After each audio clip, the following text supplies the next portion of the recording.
pleasant good morning, Madam Speaker, Honorable Valerie Woods, our Prime Minister, Honorable John Bersenio, the Leader of the Opposition, Honorable Moses Barrow, and all other honorable members of the House of Representatives. I am Tanya Wade of Heritage Coffee House and Table. Let us pray. Listen to this prayer as though you are hearing it for the very first time. Almighty and eternal God, who through Jesus Christ has revealed your glory to all nations, please protect and preserve Belize, our beloved country. God of might, wisdom, and justice, please assist our Belizean government and people with your Holy Spirit of counsel and fortitude. Let the light of your divine wisdom direct our plans and endeavors, so that with your help we may attain our just objectives. With your guidance, may all our endeavors tend to peace, social justice, liberty, national happiness, the increase of industry, sobriety, and useful knowledge. We pray, O God of mercy, for all of us, that we will be blessed in the knowledge and sanctified in observance of your most holy law, that we will be observing union and in that peace which the world itself cannot give. And after enjoying the blessings of this life, please admit us, dear Lord, to that eternal reward that you have prepared for those who love you. Amen.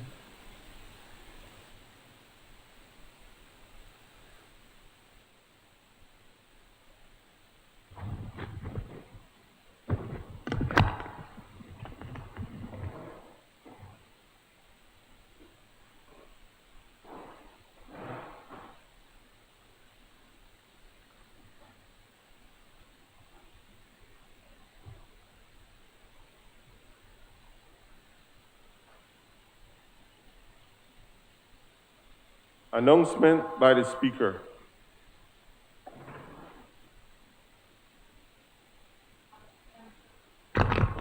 Honorable members, good morning.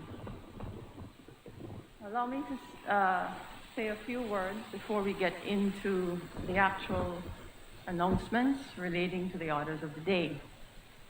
As you will notice, today is the first day that the House meets with relaxed restrictions and the first meeting in which we do have visitors in our public gallery.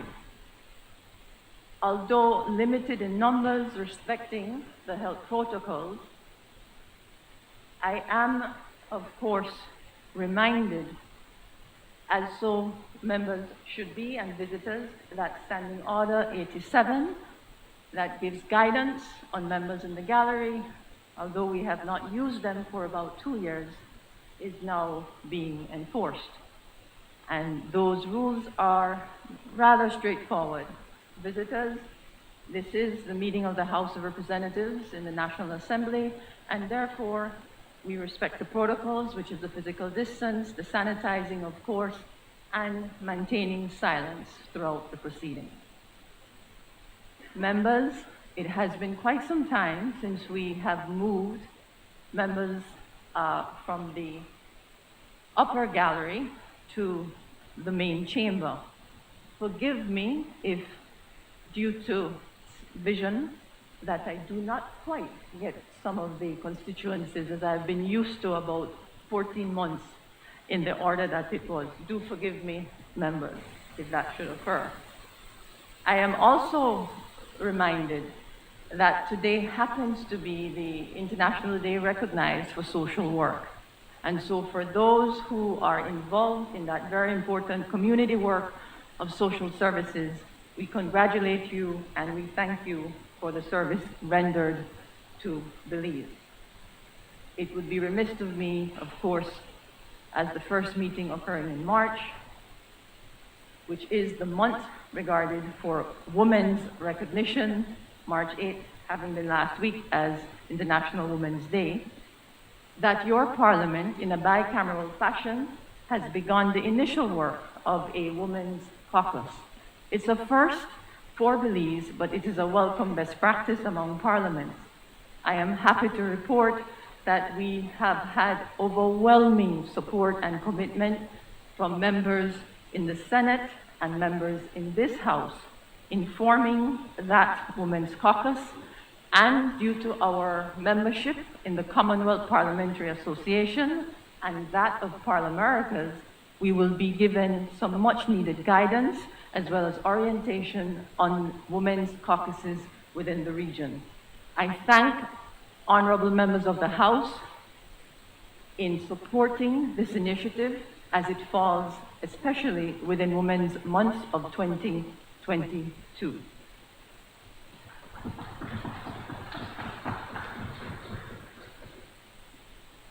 Honorable members, with the consent of the House, I propose to vary the order of the sitting today to allow introduction of bills at item 12 on the order paper to be taken after the Committee of Supply at item 14.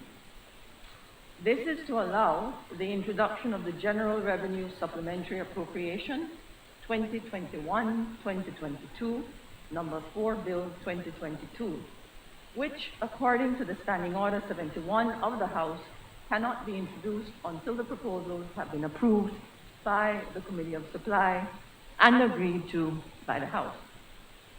I therefore propose that the House resolve into a Committee of Supply under item Government Business. Is it the wish of the honorable members that the order be varied as suggested? All those in favor kindly say aye. Those against kindly say no. I think the ayes have it. Papers. I recognize the Honorable Prime Minister and Minister of Finance, Economic Development and Investment. Madam Speaker, before I start, kindly allow me to,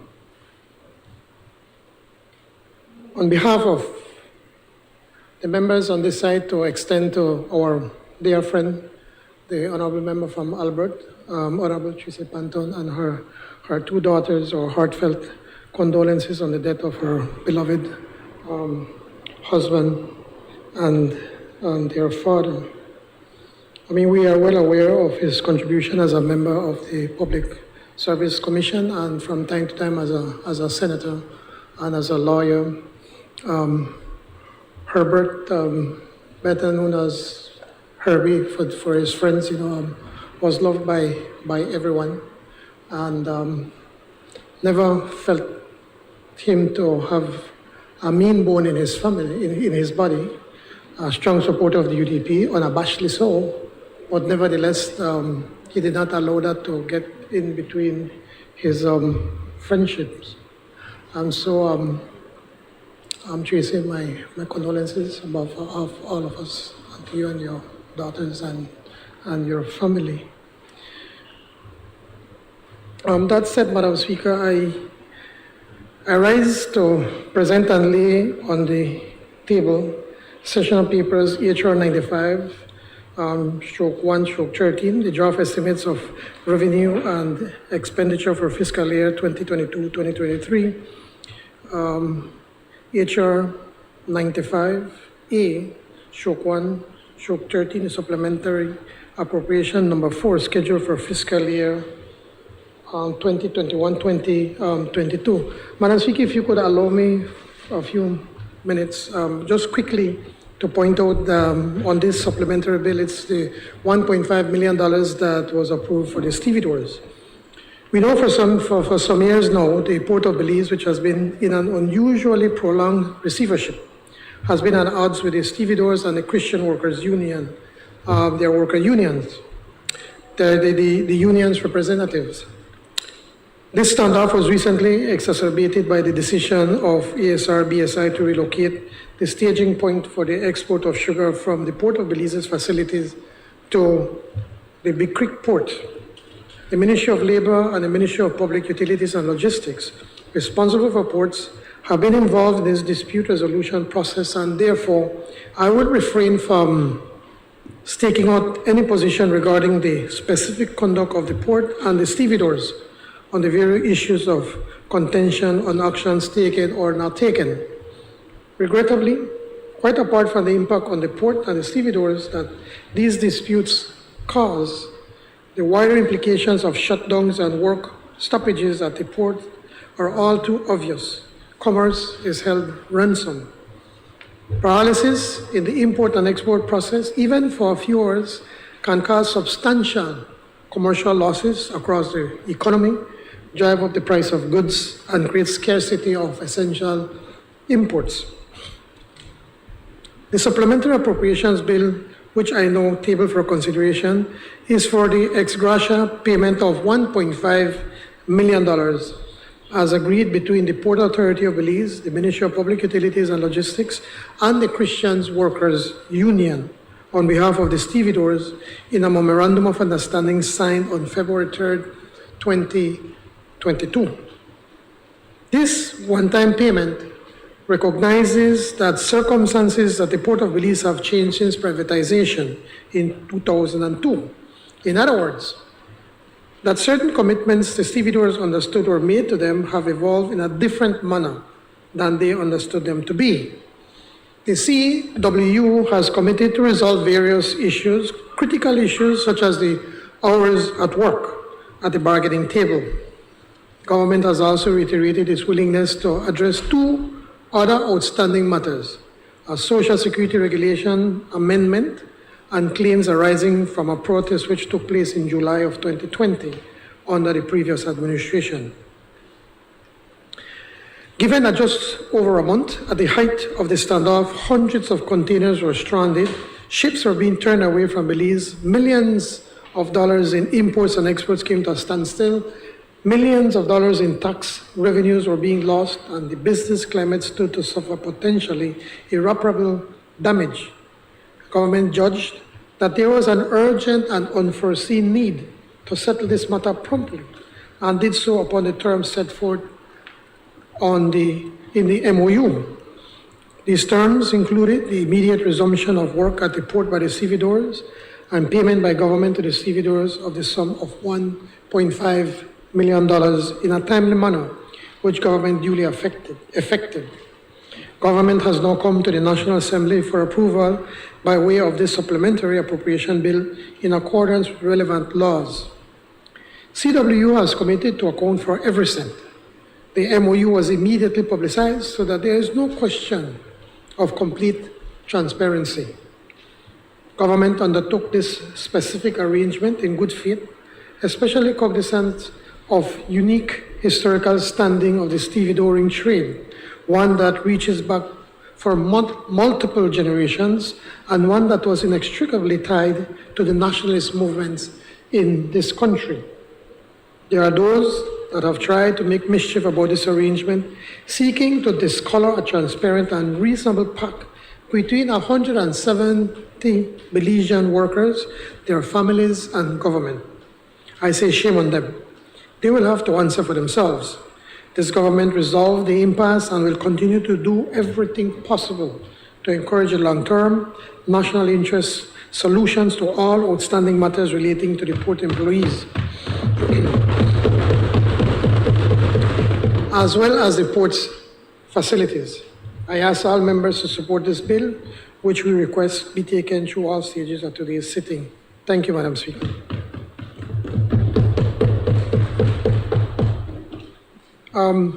Also, Madam Speaker, I present to you on the table session paper number HR 96/1/13, the Development Finance Corporation Annual Report for the year 2020.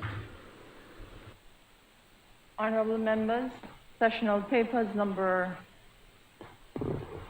HR 95/1/13 and number HR 95A/1/13 are referred to the Committee of Supply for examination, consideration, and report.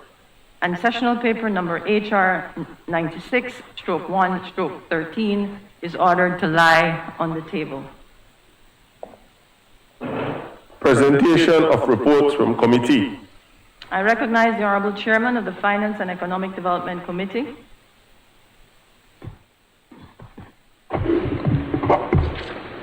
Good morning, Madam Speaker, and good morning, colleagues.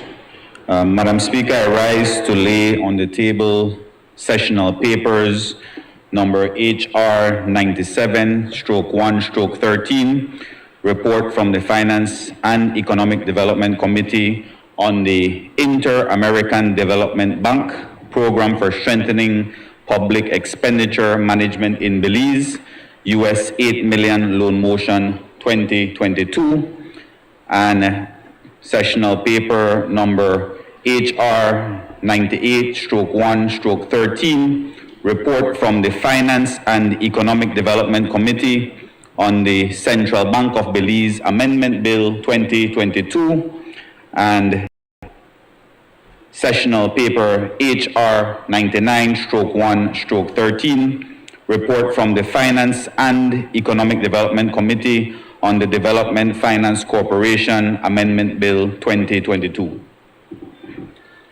Honorable members, those reports are ordered to lie on the table. I recognize the Honorable Chairman of the Constitution and Foreign Affairs Committee.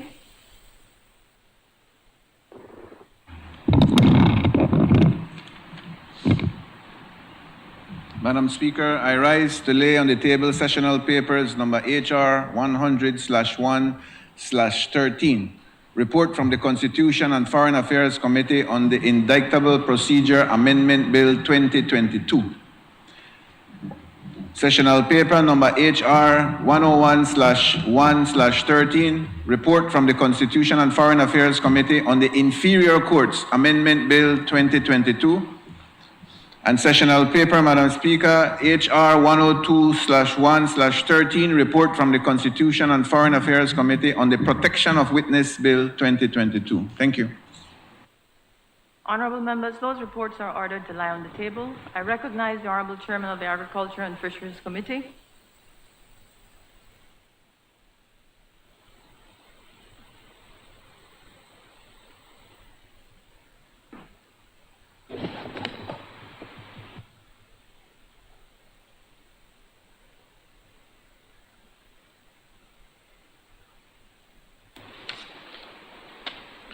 Madam Speaker, I rise to lay on the table sessional paper number HR 103/1/13, report from the Agriculture and Fisheries Committee on the Fisheries Resources Amendment Bill 2022. Honorable members, that report is ordered to lie on the table.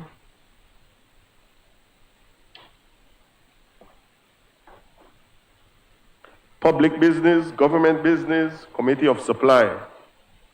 Honorable members, the House will now resolve into a Committee of Supply under the chairmanship of the Honorable Prime Minister as Minister of Finance. In accordance with Standing Order 65, the deliberations of this committee shall not take place in public. I must therefore ask the visitors in the galleries to leave.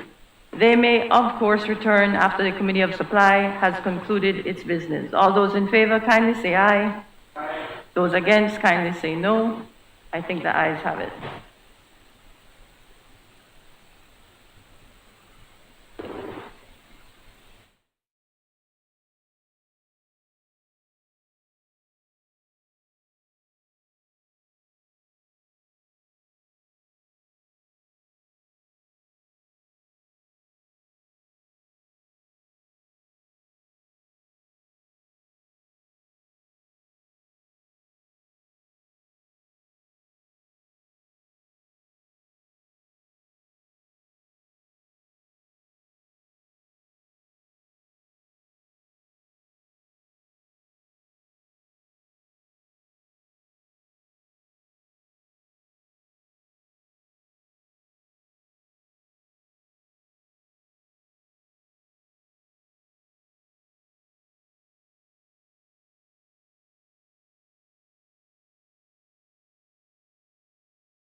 Motions. I recognize the Honorable Prime Minister and Minister of Finance, Economic Development and Investment. Madam Speaker, this is a supplementary appropriation number 4, scheduled for fiscal year 2021-2022, motion 2022. Madam Speaker, I move that the Committee of Supply has met and approved the proposal set out in the sessional paper, number HR 95E/1/13, supplementary appropriation number 4, scheduled for fiscal year 2021-2022. As I mentioned earlier, Madam Speaker, I chose to speak on the supplementary so that colleagues on both sides would have an understanding as to what this supplementary bill was all about. So I know that some members may want to say a few words on that, Madam Speaker. I now seek the indulgence of this Honorable House to agree with the proposal approved by the Committee of Supply. Honorable members, the question is that the House agrees with the proposals approved by the Committee of Supply for supplementary appropriation number 4, scheduled for fiscal year 2021/2022, motion 2022. All those in favor, kindly say aye. Aye. Those against, kindly say no. I think the ayes have it. I recognize the Honorable Prime Minister and Minister of Finance, Economic Development and Investment. Madam Speaker, this is the Inter-American Development Bank Program for Strengthening Public Expenditure Management in Belize, US $8 million loan motion 2022. Madam Speaker, with your permission, not to repeat the recitals, I move, now therefore be it resolved, that this Honorable House, being satisfied that the loan proceeds would significantly assist the government of Belize in its continued efforts to promote the fiscal sustainability of Belize, approves and confirms that the government may enter into a loan contract with the Inter-American Development Bank on the terms and conditions set out above, and further authorizes the Minister of Finance to execute and deliver the said loan contract and all other documents associated therewith. Honorable members, the question is, now therefore be it resolved that this Honorable House, being satisfied that the loan proceeds would significantly assist the government of Belize in its continued efforts to promote the fiscal sustainability of Belize, approves and confirms that the government may enter into a loan contract with the Inter-American Development Bank on the terms and conditions set out above, and further authorizes the Minister of Finance to execute and deliver the said loan contract and all other documents associated therewith. All those in favor kindly say aye. Aye. Those against kindly say no. I think the ayes have it. I recognize the Honorable Prime Minister and Minister of Finance, Economic Development and Investment. Madam Speaker, this is the official Charities Fund motion 2022. Madam Speaker, I move, be it resolved that this Honorable House approves expenditure of $2,385,089 from the official Charities Fund as detailed in Appendix A of the draft estimates of revenue and expenditure for the year ending 31st March 2023. This motion has a recommendation of the Cabinet. Honorable members, that motion is referred to the Committee of Supply for examination, consideration, and report. Introduction of bills. I recognize the Honorable Prime Minister and Minister of Finance, Economic Development and Investment. Madam Speaker, this is the General Revenue Appropriation 2022-2023 Bill 2022. Madam Speaker, I rise to introduce a bill for an act to appropriate certain sums of money for the use of the public service of Belize for the financial year ending March 31st, 2023. Madam Speaker, this bill has the recommendation of the Cabinet.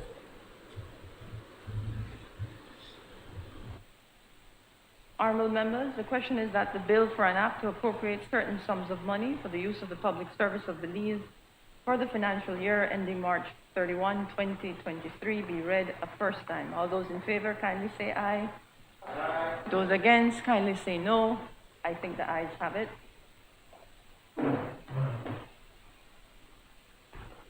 The bill for an act to appropriate certain sums of money for the use of the public service of Belize for the financial year ending March 31st, 2023.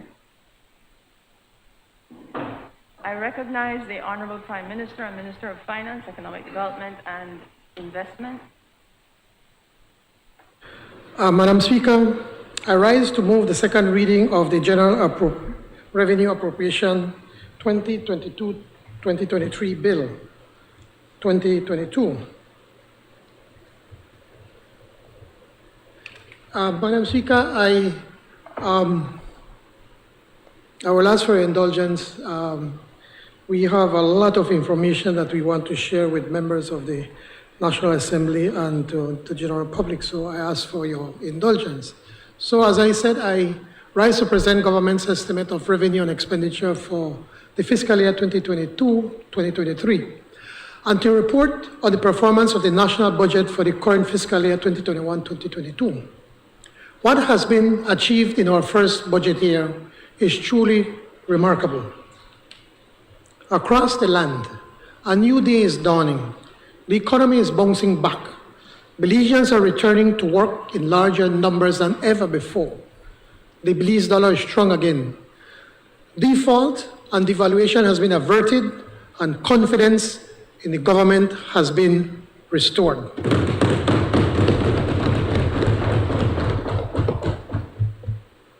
Today, with pride, I will share a progress report unmatched in our 41 years as an independent nation. The storyline is of a macroeconomic and a fiscal house on fire when we took office less than 16 months ago, transformed now to a house whose rehabilitation is outclassing its regional peers and overshooting expectations. I remind this Assembly of what our administration inherited: an economy weighted down by corruption and incompetence, withering from prolonged recession, battered by COVID-19 lockdowns, strangled by rocketing debt and deficits, squeezed by costly credit, beset with surging unemployment, and bereft of self-belief and common sense solutions. Belize's 2021 national economic rebound may be as high as 12.5%, according to the IMF, twice the rate of Latin America and the Caribbean regions. In fact, save for Guyana and its crude oil bonanza, Belize is the fastest growing economy amongst all countries in North, Central, and South America and the Caribbean.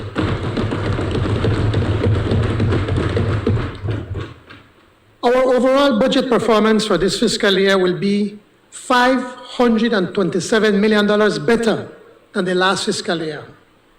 This country's 174,000 strong employed labor force is the highest ever. A well-capitalized banking system brings with almost $700 million of liquidity, poised to fund a private sector boom.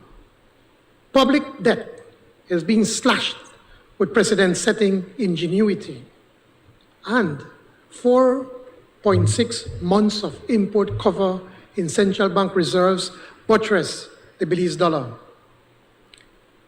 My report today will show that our first budget exceeded all performance markers and that the new budget, proposed at $1.361 billion, will be the largest spending and investment budget in the history of our country. And we have managed to prudently and responsibly configure this new budget with a primary surplus. These are remarkable achievements which properly belong to all Belizeans, and particularly result from government's vibrant partnership with commerce and industry, in collaboration with public sector employees and their larger numbers in the private sector, and its cooperation with Belize's unique network of developmental NGOs. I acknowledge not only the positive evolution of these crucial domestic alliances, but also the rapid resetting of relations with our official sector and bilateral supporters.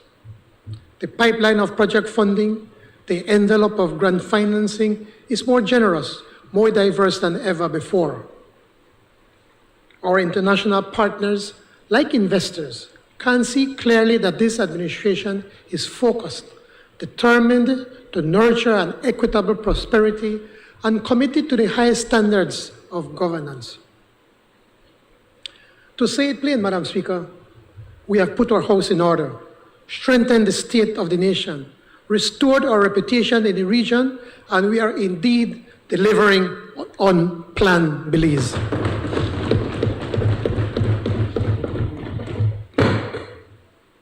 The global economy recovered remarkably from the adverse effects of COVID-19 in 2021.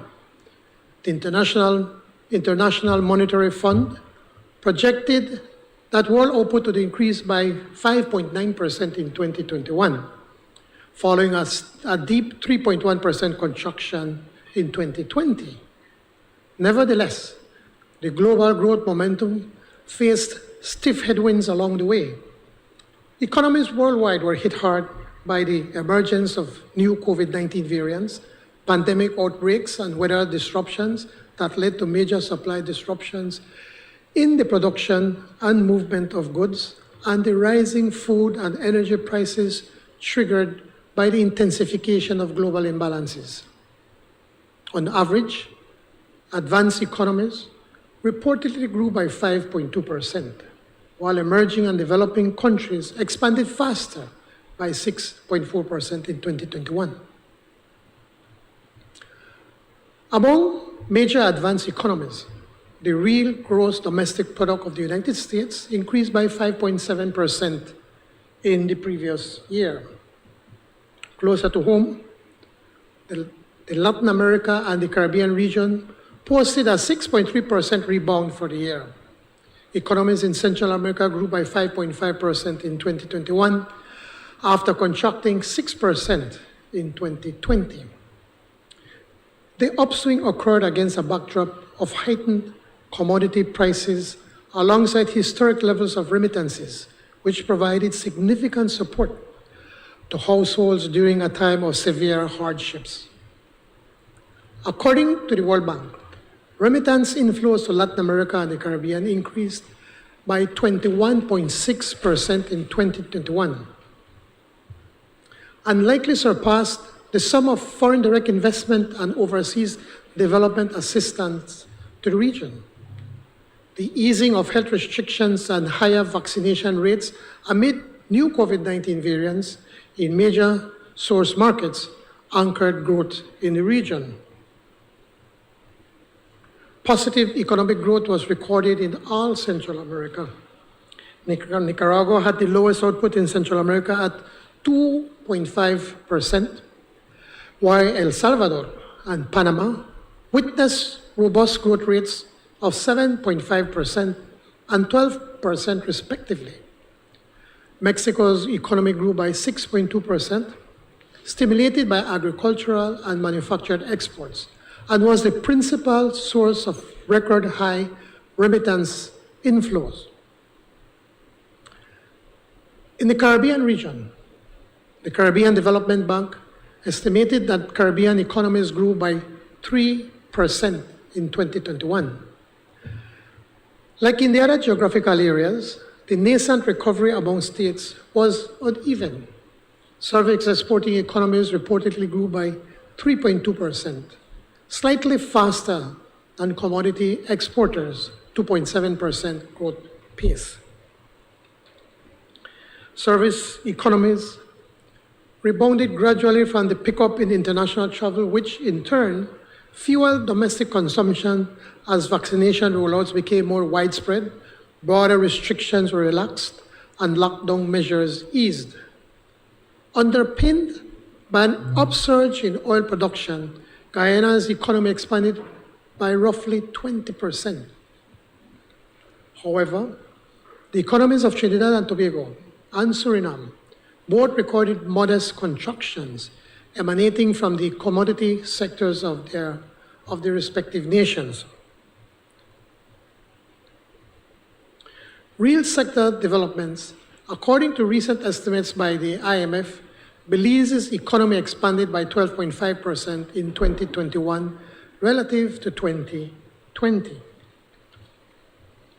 This impressive performance follows a 16.7% decline the year before, when the country faced severe pandemic-related economic losses, marking one of the most significant GDP swings since independence and among service-based economies within this region.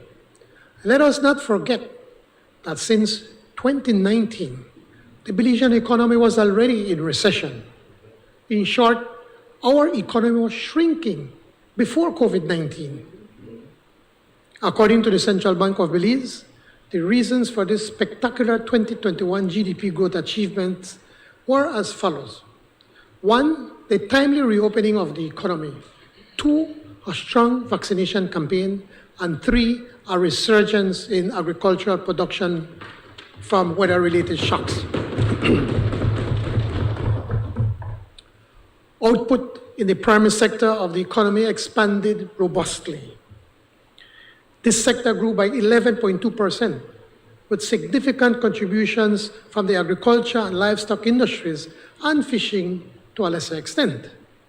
Agricultural output soared as banana production rebounded strongly from the wake of Hurricane Nana in September 2020 to a new 7-year high. Sugarcane deliveries to processors in the north and west reached an all-time high with increased investments in new commercial production acreage in the west. Livestock output grew as cattle exports to Mexico and Guatemala doubled after lifting trade sanctions in late 2020.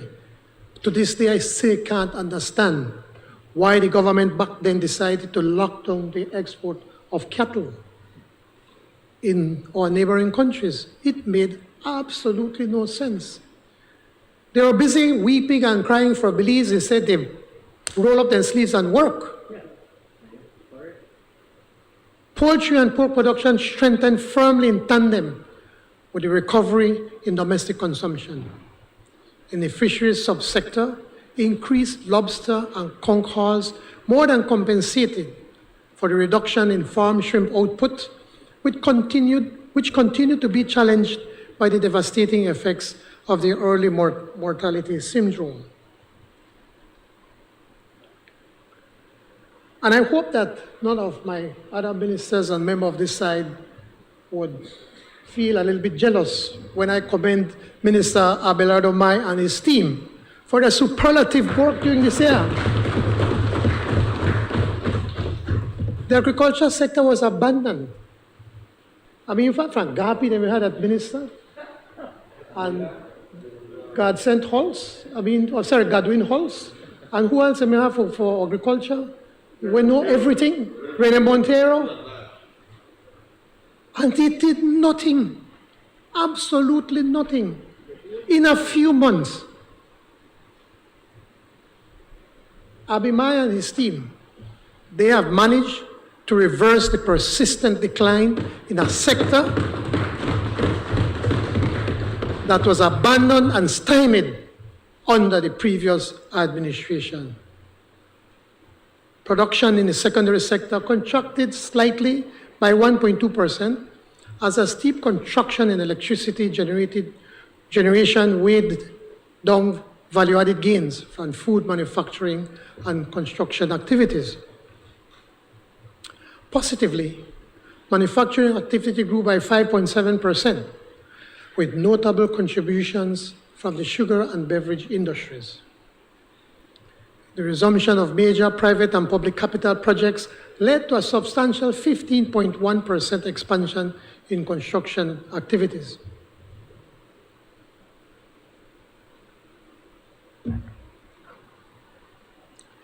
These improvements, however, were eclipsed by an 18.2% dip in electricity and water supply output. The services sector grew by 10.1%, reversing a devastating negative growth of 20.2% in 2020. This spectacular outcome was because of the recovery in the overnight tourism following the opening of the Philip Golson International Airport in mid-2020.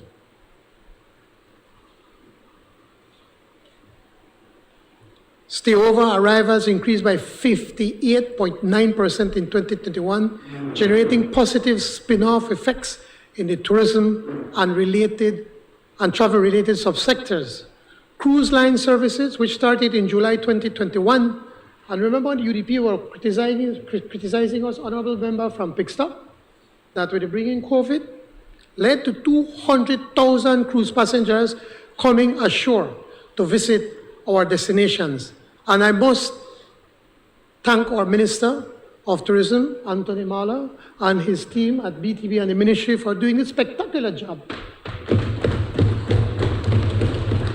When the naysayers were saying we can't get it done, Anthony and his team rolled up their sleeves and never thought or cry when I started to work and get the job done. Lastly, the increase in local spending boosted trade in the wholesale and retail distribution sectors by 22%, while government expenditure cuts to reduce fiscal deficits caused a 14.7% decline in government services. According to the central bank, job opportunities improved amid pandemic-related disruptions and government's myriad efforts to drive up employment opportunities. The unemployment rate fell to 9.2% in September 2021, which was 4.5 percentage points better than a year ago. This outcome resulted as the number of people who gained employment outpaced the number of additional people seeking work. Between September 2030 and April 2021, the number of unemployed persons fell by 13.2%, facilitated by the robust turnaround in economic performance. Employment growth was concentrated among service industries, many of which experienced severe economic dislocation during the early part of the crisis.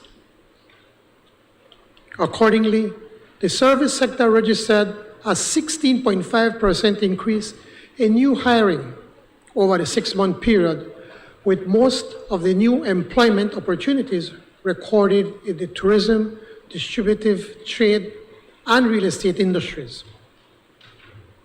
Meanwhile, the labor force participation rate rose by 2.2 percentage points to 61.9%, as many of the displaced individuals sought to rejoin the labor force, spurred by the resumption in many business activities. But this was not the only reason for the job improvement situation, Madam Speaker.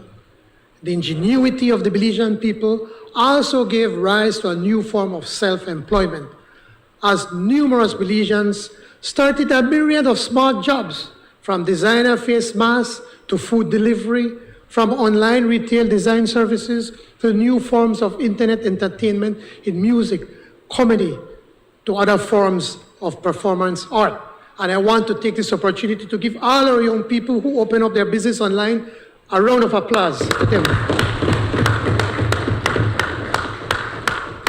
Leader of the opposition, you could join us in clapping and supporting the young people, sir. Good.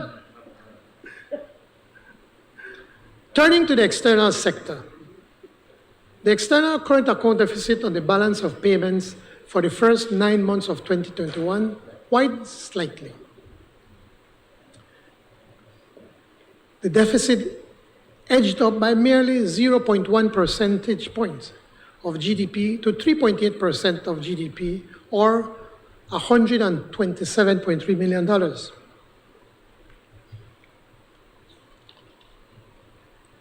For sure, there was a strong growth in imports. However, this was offset by the growth in tourism revenue, other service export receipts, and inward remittances. Merchandise imports rose on account of these three factors. 1, heightened demand for goods to support economic recovery. 2, increased cost of goods in source countries precipitated by escalating global inflation rates. And 3, rising international shipping costs, exacerbated by supply disruptions abroad. Net financial inflows exceeded $200 million and included an extraordinary $72.6 million allocation of special drawing rights from the IMF in August 2021 to supplement the country's reserves. The initiative by the IMF was essentially to help countries build resilience to balance of payment shocks and ensure a sustainable recovery in the aftermath of the pandemic. By year-end, Belize's gross official international reserves had increased by $132.2 million to $830 million, equivalent to 4.6 months of import coverage. Dynamics within the money and financial system development were also shaped by effects of the pandemic and the recession we inherited. Broad money supply grew rapidly, accelerating by 12.3% in 2021, the fastest growth pace on record since 2008. According to the central bank, this outcome was driven by a sharp outturn in net foreign assets of the banking system, which reached $1.4 billion at year-end. Almost two-thirds of the $444.2 million increase in net foreign balances was due to a doubling in domestic banks' holdings to a year-end high of $596.5 million. This unprecedented growth in domestic banks' foreign asset balances underscored the rebound in tourism revenue, a boom in call center receipts, a surge in remittances inflows. A surge in direct foreign investments and a resurgence in the Corozal Free Zone sales following the reopening of storefronts on 1st February 2021. I stress that each of the growth factors for this unprecedented increase in the foreign holdings of the commercial banks is the handiwork of our administration. Remember when we were opening up the free zone? They said that we are bring COVID, and we put hundreds of people, thousands of people to work, especially from the Corozal district. Honorable member from Corozal North, a lot of your people are working at the Corozal Free Zone, thanks to the PUP government. Pardon the expression, but as we say, we had the cojones to open up the free zone and put people to work. Sorry, Madam Speaker. I take that back, so good. Scratch it off. I've apologized to you, sir. But you should thank us for getting your people back to work. Furthermore, in response to the unprecedented economic shock, the central bank and domestic banks implemented stricter controls on foreign currency usage to enhance banks' shock-absorbing capacity and minimize risk to the monetary and financial system. In addition to the boom at domestic banks, the central bank's net foreign assets expanded by $148.5 million in 2021.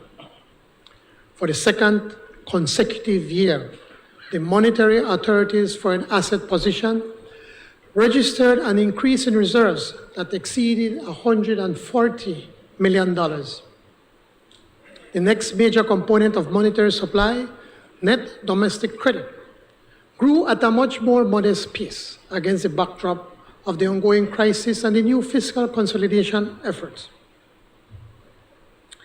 Net domestic credit expanded by 0.2% in 2021 when compared to the year before.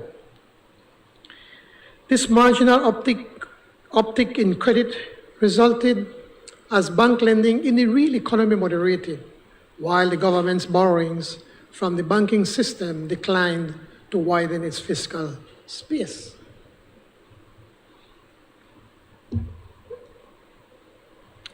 Encouragingly, domestic bank lending to the private sector increased by $43.6 million in 2021, down slightly from the $47.4 million in 2020. New loans to support economic recovery were channeled mainly to the tourism, construction, and agricultural sectors. Domestic bank forbearance measures to reduce borrowers' debt service costs amid the economic fallout continued throughout the year. In 2021, domestic banks granted creditors $151 million in additional loan forbearances, raising the total of forbearances granted through this prudential policy measure to $858.5 million since the onset of the pandemic. Domestic bank liquidity expanded further in 2021. Boosted by the foreign asset expansion, excess liquidity rose by $230.6 million to $698.3 million, while excess cash reserves strengthened by $63.8 million to $415.6 million in 2021. Borrowing costs inched up marginally as credit conditions tightened and as expected during any prolonged period of severe economic shock. In 2021, the weighted average lending rate rose by 13 basis points on account of marginal rate hikes in personal, residential, construction, and other miscellaneous loan categories. Furthermore, the skewed liquidity distribution contributed to a 2 basis point lift in the weighted average deposit rate to 2.05%. As a result, the weighted average interest rate spread widened by 11 basis points for the year. Recall the prediction by the previous Prime Minister when he proclaimed to the nation that he wept for Belize in fear of devaluation. Due mainly, I must say, to him and his government's irresponsible spending plan, which was that they would borrow and borrow and borrow until they could borrow no more. You see, Madam Speaker, there's a huge difference between the incipients of their administration, who had so much and did so little, and our administration, who did so much with so little.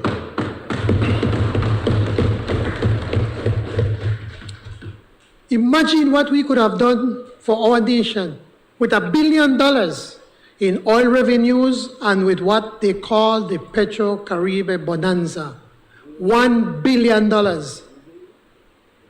You imagine the roads and the streets, Honorable Member from Cayo South, what we could have done and help our poor people. The Honorable Member, where is? No, she's not here? Yeah, I know she's not here. Yes. You know, and what we could have done to strengthen the police and the BDF, the Coast Guard, and probably whatever may have to cut salaries. But $1 billion, and they just bad spend up the money. They were even boasting about what? The Taco Fest that they had in Corozal. By the way, where is he? Where is your former leader of opposition, present leader of the opposition? I mean, I think you should know where your people are there, right? And, yeah, the death in the family. Okay, well, our condolences goes to him.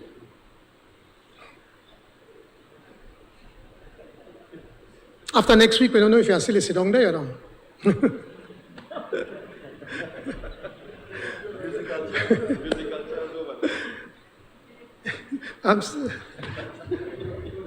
We have to laugh a little bit, Madam Speaker. What we have done in our short term in office to restore confidence in our monetary system and in strengthening the Belize dollar is in stark contrast to what they did to put our financial system in peril. The global growth momentum observed in 2021 is expected to recede in 2022. According to the IMF, global growth is expected to weaken by 1.5 percentage points to 4.4% in 2022. Economies worldwide will be challenged to improve the welfare of their citizens while facing disruptions caused by the new COVID-19 variants, high inflation stimulated by ongoing supply chain disruptions, and escalating food and energy prices, withdrawals of extraordinary monetary and fiscal stimulus implemented to mitigate economic fallout, rising geopolitical political hostilities with significant negative spillovers across the world, large debt overhangs exacerbated by the crisis and adverse weather events. The crisis and the ongoing recovery are unprecedented. Like in the rest of the global economy and community, Belize's growth pace is projected to moderate in the upcoming year following the strong rebound in 2021. The Central Bank of Belize projects that the country's GDP will likely expand around 6% in 2022. The IMF projections is 6.5% growth. The projected output largely reflects a slowdown in the growth of agricultural production as a boost and the upturns in tourism. And the upturn in tourist arrivals tempered given the solid outturn recorded last year. Madam Speaker, the projected performance for fiscal year 2021-2022 is nothing short of spectacular in terms of the overall budget outturn and especially in terms of revenue resilience. On the revenue front, total recurrent revenue is projected at $1.048 billion, which when added to $50 million in grants and $5.36 million in capital revenues, produce total revenues and grants of $1.192 billion. This performance is 19% or $194 million higher than budgeted number and therefore almost double the rate of GDP expansion for 2021.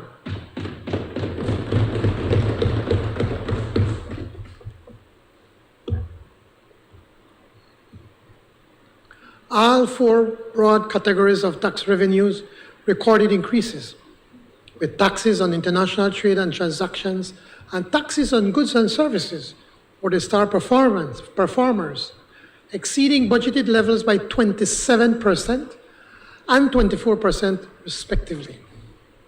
Non-tax revenue exceeded the budget amount by about $7 million or 9%. The exceptional grants funding line of $50 million is almost entirely the result of the immense generosity of the people and government of the Republic of China, Taiwan. In my recent visit to Taipei, accompanied by various members of the cabinet, I had the opportunity to express the enduring gratitude of the government and people of Belize for their fraternity shared by our two nations. On the expenditure side, total spending is projected at $1.217 billion, or $14 million higher than budgeted. Recurrent expenditure exceeded budget limits in 4 of 5 categories. In the case of wages and pensions, the excess was by 2% of the budgeted levels. In the case of debt service, the $19 million in projected additional spending represents the first blue bond payments and is a fraction of the debt service payments foregone for the previous 2 budget cycles. Now the excess spending in the instance of goods and services is the item of greatest concern to me. $50 million, or some 29% higher than budgeted. While we concede that the cut for fiscal year 2021-22 was significant compared to previous years, there must be an acceptance that spending 20 cents of every dollar collected by government on goods and services is intolerably high. The Ministry of Finance will redouble efforts to suppress this expenditure line item, but to do so requires an all-of-government approach. I appeal to ministries and financial officers to exercise maximum restraint. Capital spending is projected to total $243 million, about 19% less than budgeted levels, this being attributable to the uneven implementation schedule for certain capital projects, especially for drawing down on Capital 3 funding lines. The bottom line is that this budget's primary balance will be $197 million, or 5.71% of GDP better than forecasted, and the overall balance $175 million, or 5.3% of GDP better than forecasted. Finally, in this fiscal year, government expects to retire $86.4 million in public debt, separate and apart from the write-offs related to the super bond discounted buyout. Based on revenue and spending performance, government's total borrowing for this budget is now projected at $112.1 million, which is $211 million less than the $323.8 million approved by the National Assembly. Turning to the management and trajectory of the public debt, Madam Speaker, my administration is unmatched. We promised to resolve once and for all the Superbond quagmire, and we deliver it in our first year in office. Since October of last year, when this Honorable House endorsed the Blue Bond for Conservation initiative, Belize has been the toast of the sustainable finance universe, herald for the innovation and boldness of a transaction that achieved three simultaneous objectives. First, reduction of our public indebtedness by over $500 million, or 45% of the value of the Superbond. Second, a renewed commitment to marine conservation, including protecting 30% of our ocean space. And if in case anybody wants to get upset for using the word ocean space, the Caribbean Sea, so nobody will get vexed. And third, establishing the Marine Conservation Trust Fund, which will value roughly about $200 million by 2040. At the COP26 conference in Glasgow, Scotland last November, and in the days since, Belize's debt restructuring model has provided a template for sovereign debt workouts that addresses humanity's climate crisis, with countries like Sri Lanka, Ecuador, Argentina, Bolivia, among others, following suit in some form or the other.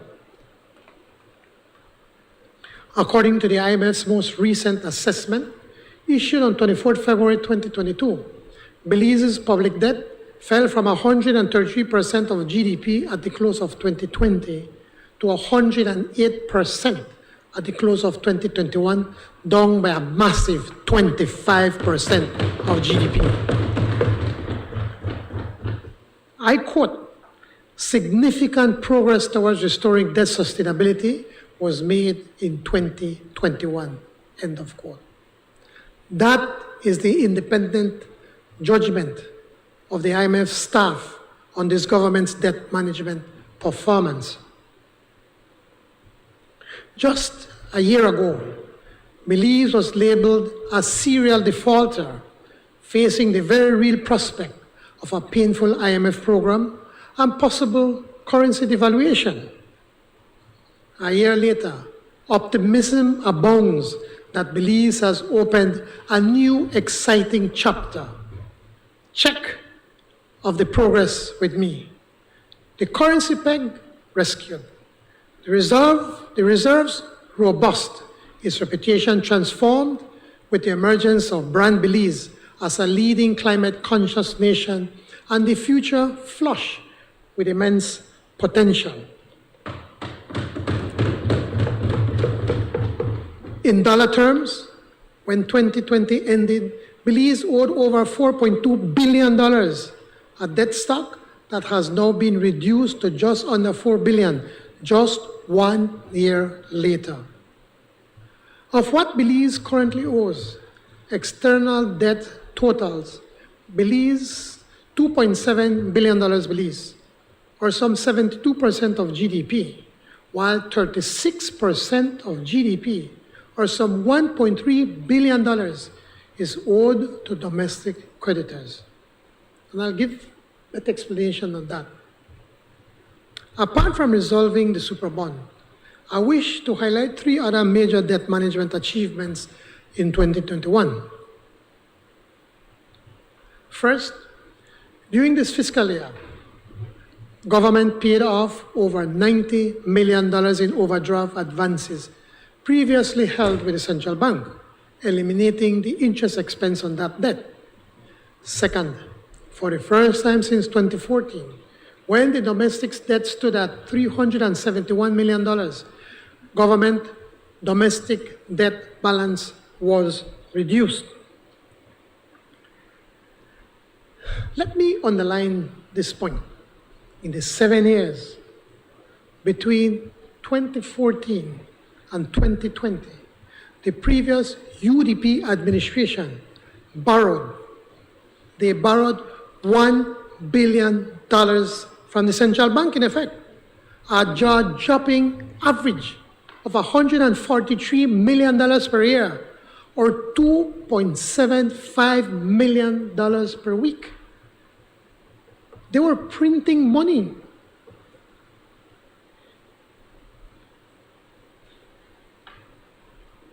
Imagine, Madam Speaker, $1 billion they borrowed. When you see that then that they could have increased in just 7 years, $1 billion from central bank, and just print money. In 2021, my administration reduced the outstanding domestic debt by $59.2 million. And third, the Ministry of Finance commissioned for the first time a comprehensive assessment of domestic debt with the objective of reducing government's cost of borrowing, which currently stands at an average coupon rate of 3.3%. For the new fiscal year, interest payments on the public debt are expected to rise by $24.1 million, from $87.8 million to $111.9 million. For 2 years, Belize made no payments on external commercial debt, capitalizing this obligation in 2020 and including interest accumulated in the super bond settlement last year. Blue bond-related payments commenced in 2022. Even so, interest payments represent only 9 cents of every recurrent dollar, and even less, 9 cents of every dollar spent. Our medium-term forecast suggests that debt service payments will remain at this manageable level, below 10 cents per recurrent revenue dollar for the ensuing 4-year horizon. Now, let me be clear. The public debt emergency is not over.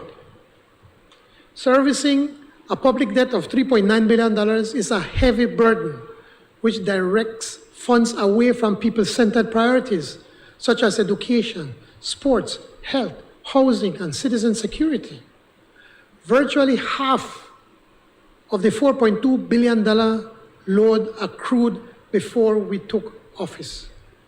This was accumulated during the 13 years of a corrupt and incompetent UDP government. Half of the $4.2 billion in 13 years, they went on the other side. What took us, about 27 years to get to a little over $2 billion? They, in 13 years, ballooned it to $4.2 billion. Shame on the UDP and their administration, Madam Speaker.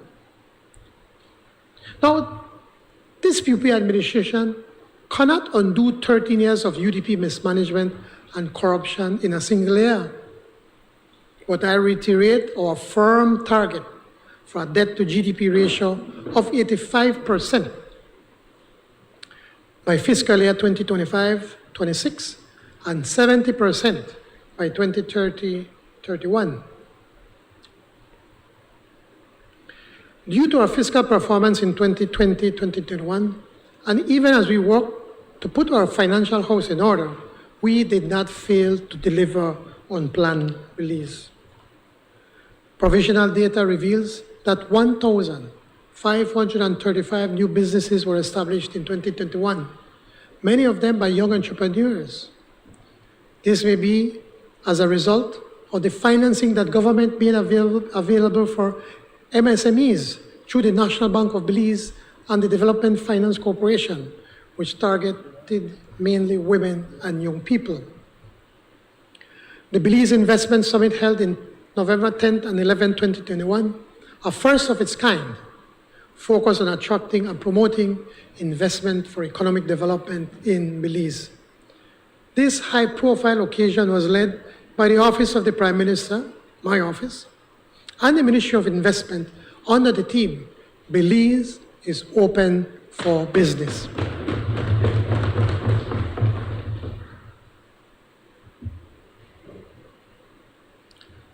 This was a call to both local and international investors for identifying opportunities and for the government to showcase Belize's readiness to support global investment through vastly improved service delivery. Our country boasts exceptional and untapped growth potential and having a wealth of opportunities in areas such as agriculture, tourism, the blue economy, business process outsourcing, manufacturing, and renewable energy. These were all highlighted at our first investment summit. Coupled with the great success of the Blue Bond, the limitless opportunities in the green and blue economies garnered great interest and excitement among investors. As Prime Minister, I am convinced that the summit was done at the opportune time to invite investors to Belize. It was an opportunity for foreign and local investors to establish strategic partnerships and find investment opportunities. Post the Belize Investment Summit, we are now starting to experience the tangible benefits of increased investment in our economy.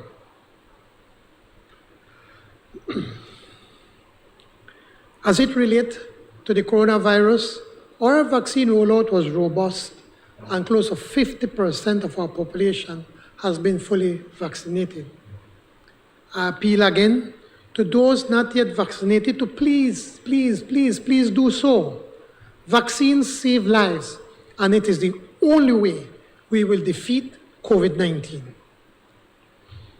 Our Deputy Prime Minister and his team at the Ministry of Natural Resources, Petroleum and Mining have been determined and diligent in taking the Lands Department to the people, wherever they are, in cities, towns, and far-flung villages, as far south as Bella Vista and Punta Gorda, and as north as San Joaquin and Corozal Town. Last year alone, 8 mobile clinics brought Belmopan to thousands of Belizeans who have otherwise been stymied and denied the services of the Lands Department over the previous 13 years.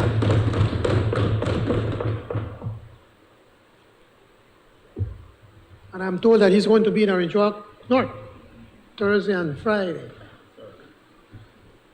I want to send some of my people for, like, you help them out. They go everywhere except Orange Walk Central, you know, Madam Speaker. No, I have to make the request, I'm told. You don't have free tongue yet, no? And Toledo West, boy, you're in trouble now. As a result of their efforts, more than 7,895 leases, grants, and purchase approvals were distributed to ordinary Belizeans, including teachers, nurses, soldiers, police officers, single mothers and fathers, the employed and unemployed, and students and the elderly. This coming year, the Ministry of Natural Resources is committing to issue another 8,000 lots to first-time land owners. We're budgeting $1 million for the survey of additional lots in every district of this beautiful country of ours in infrastructure development. And I must commend the honorable member from Kaya South and his team for the outstanding job that they have done in fixing who they had as minister back then. I think Montero, they can't find her yet, no? Still missing, yeah.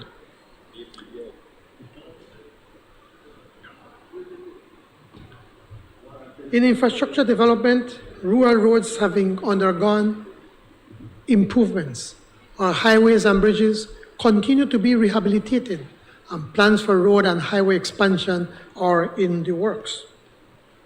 After years and years of talk by the UDP, the long-awaited Haulover Bridge construction project has commenced at a price tag of close to $25 million less than was budgeted by the previous administration, free from hustle and political cronyism.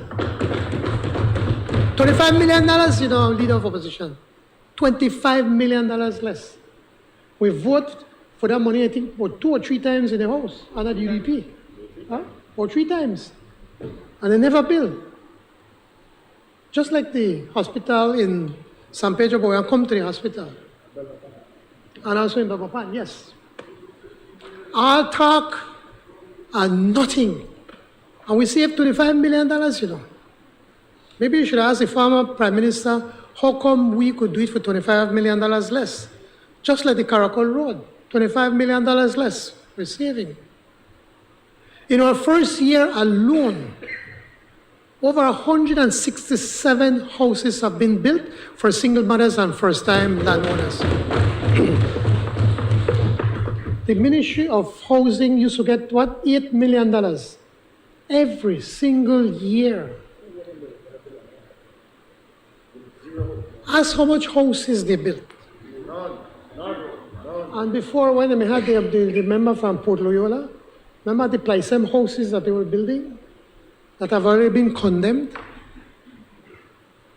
No shit, a shame, We are building good homes that will last for years and years and years. And will help to lift those 167 families out of poverty and restore the dignity of their lives. That's right. Thank you. When we did the one in Orange Walk Central, I always remember, I don't want to mention names, on Stadium Street. You see the old house where the poor family will live, like one plywood house, almost they fall apart. And there was this little girl, they have one daughter, leader of opposition. Maybe you should come to one of those openings for you to see personally. The excitement of that little girl, wanting to open the door before they cut the ribbon, to go in a new house. And her mother had to hold her down, tell her, wait. And as they opened the door, she was the first one to run into this house, excited that he have a good house, with a good room, one kitchen and hall, and one private bathroom with shower and one storage. That is what you call transforming people's lives, my brother.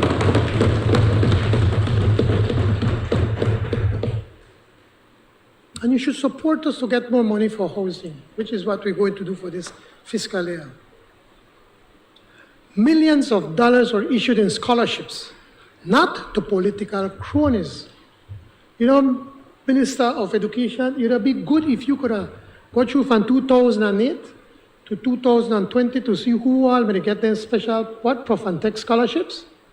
And you hear a lot of ministers' family, their picnic wife or their husband. Then I'm going to give it to deserving families, to people who may really need it. But the scholarships we are giving is not to political cronies, but to deserving Belizean students. And nobody is asked if they're not UP or UDP or what kind of favors they could do for them. This complementing the many international scholarships for our deserving students in countries like Taiwan, Cuba, Mexico, the US, Europe, and South America. And Madam Speaker, we have restored Belize's reputation internationally. Through the efforts of our foreign ministry, we have begun our work of active participation at the UN and the OAS.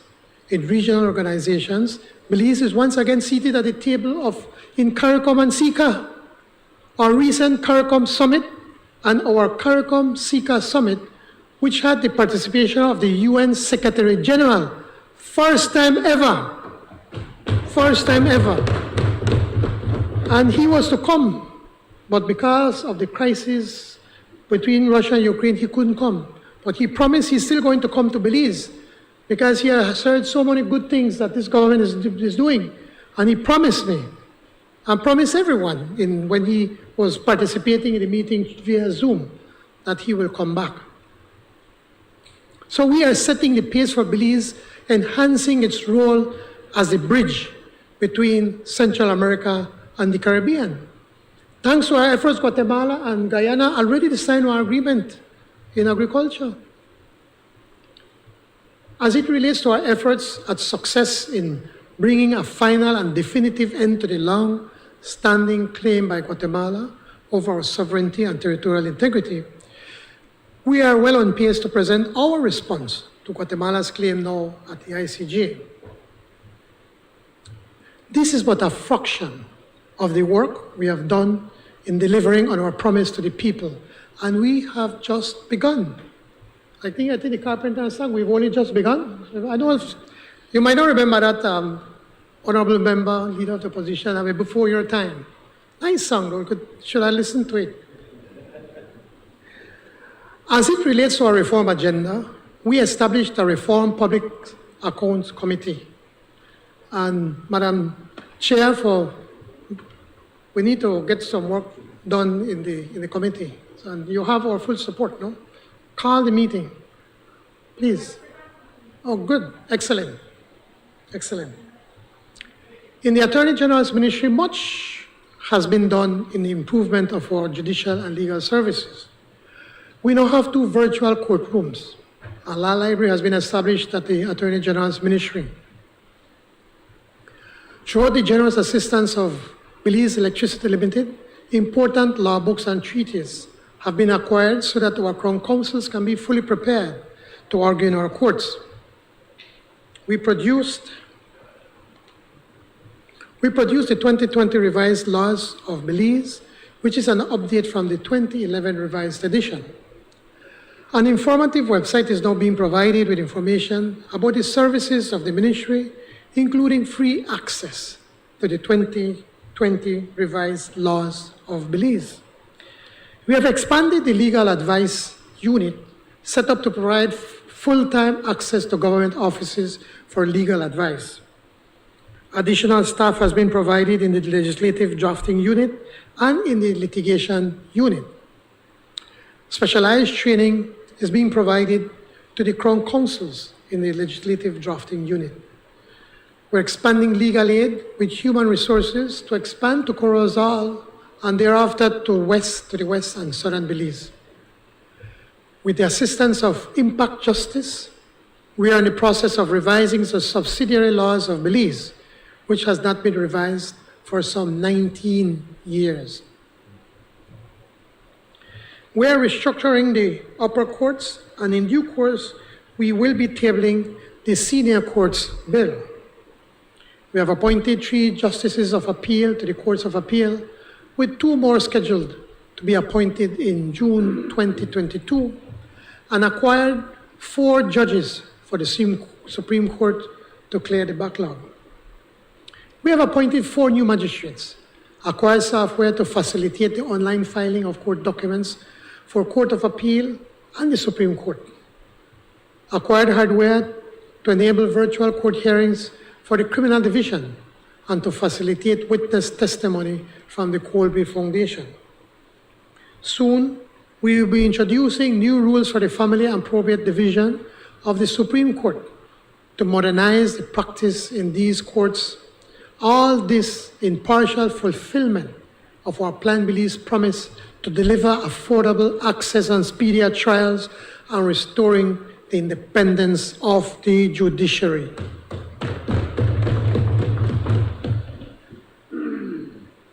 You will never hear me, Madam Speaker, criticize any judge of the Supreme Court.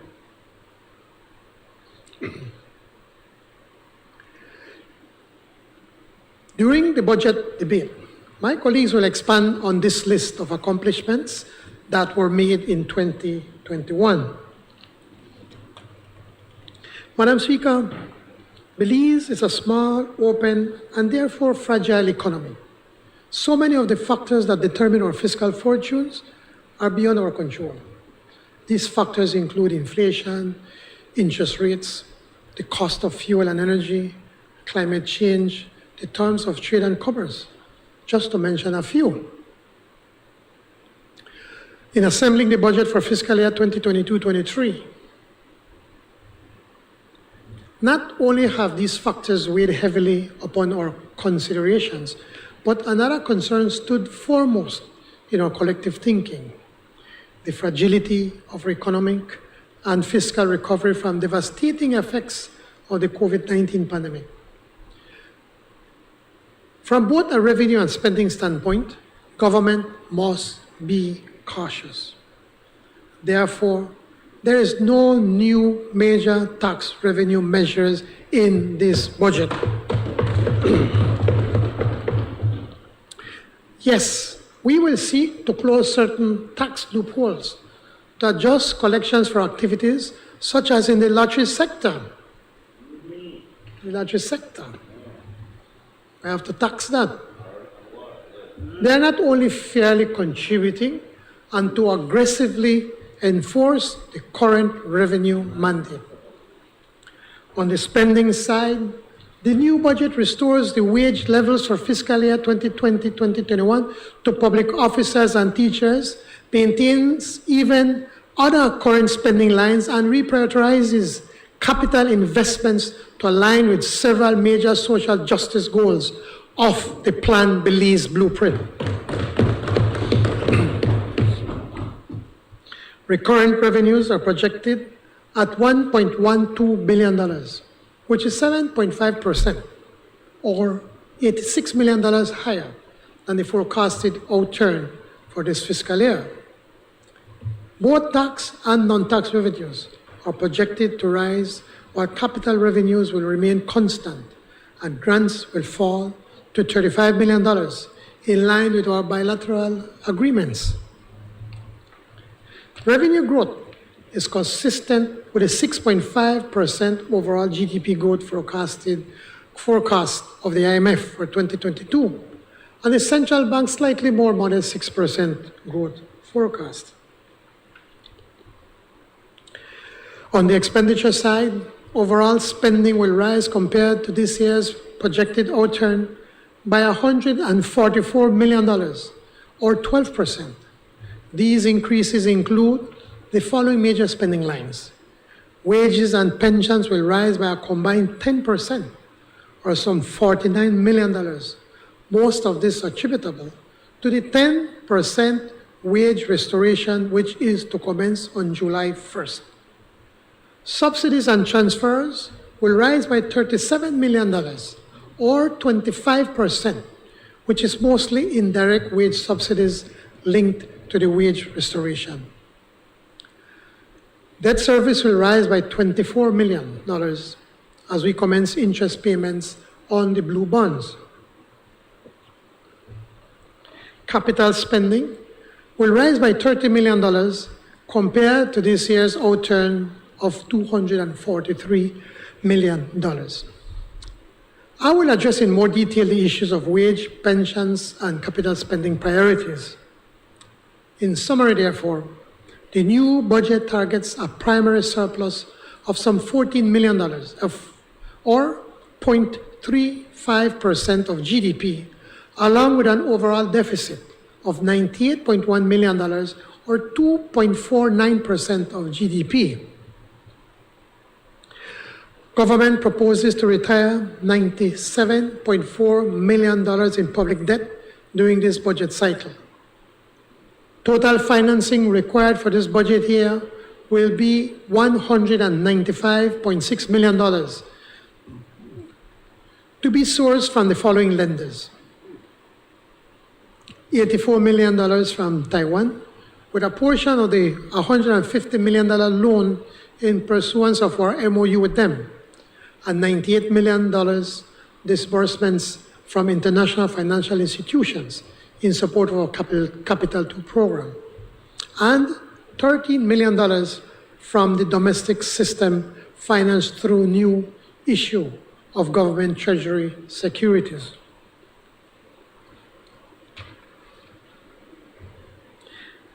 Outside these academic numbers, which must be recited for consistency, I punctuate with just a few examples what this budget does for all Belizeans.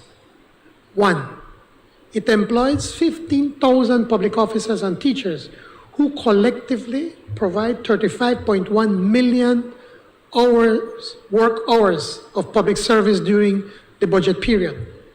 2, the budget underwrites national sovereignty and citizen security through the roles of the Belize Defense Force, the Belize Police Department, and the Coast Guard.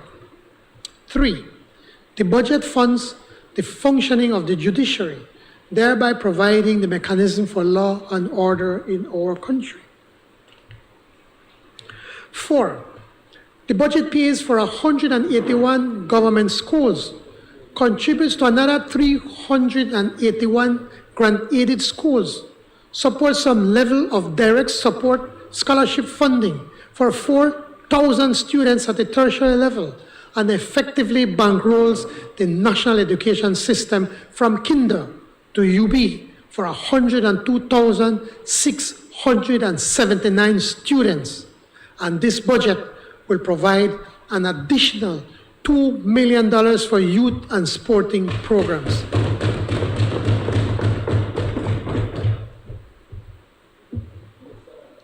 Five, our National Referral Hospital, regional hospitals and clinics, and the entire public health system is subsidized by this budget.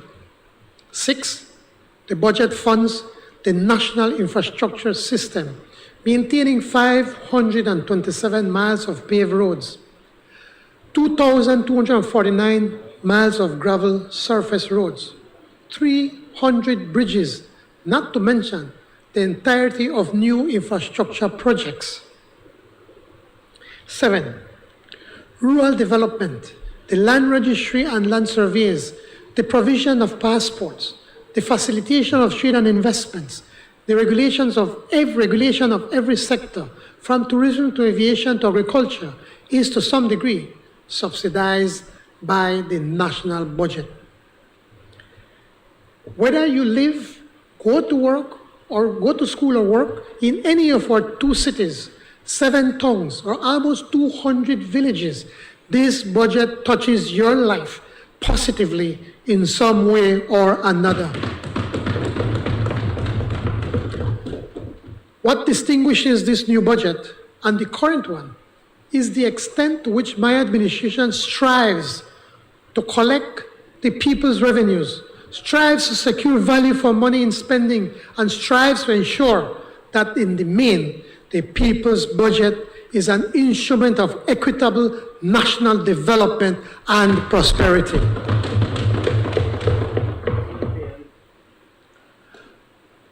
Madam Speaker, to address our principal priorities, I wish to outline just a few of the pertinent capital spending targets that will be enabled by this budget. First, with those that are funded from external loan and grant resources, the so-called Capital III program. $4 million for continuation of the strengthening of tax administration and for the full rollout of the IRIS, Integrated Revenue Information System, a multi-year program supported by the IDB. $1 million for the strengthening of public expenditure management, also supported by the IDB. $13.5 million to the education sector to improve access, equity, and quality in our all-important education system, supported jointly by the IDB and CDB. $2 million of additional funds for the COVID-19 response, for purchase and administration of the vaccine program, this supported by the World Bank. $1.5 million for the new climate resilient and sustainable agriculture program.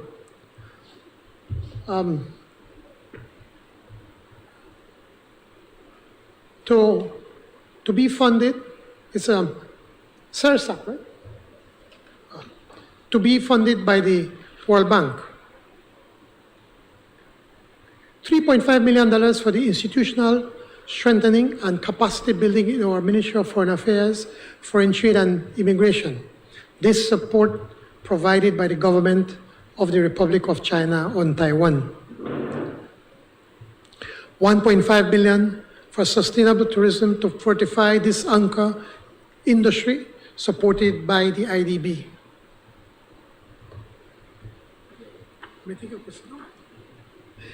Madam Speaker, in accordance with Standing Order 12.8, I move that the proceedings on the order paper may be entered upon and proceeded with at this day's sitting at any word do oppose. That the proceedings on the order paper may be entered upon and proceeded with at this day's sitting at any hour though opposed. All those in favor kindly say aye. Aye. Those against kindly say no.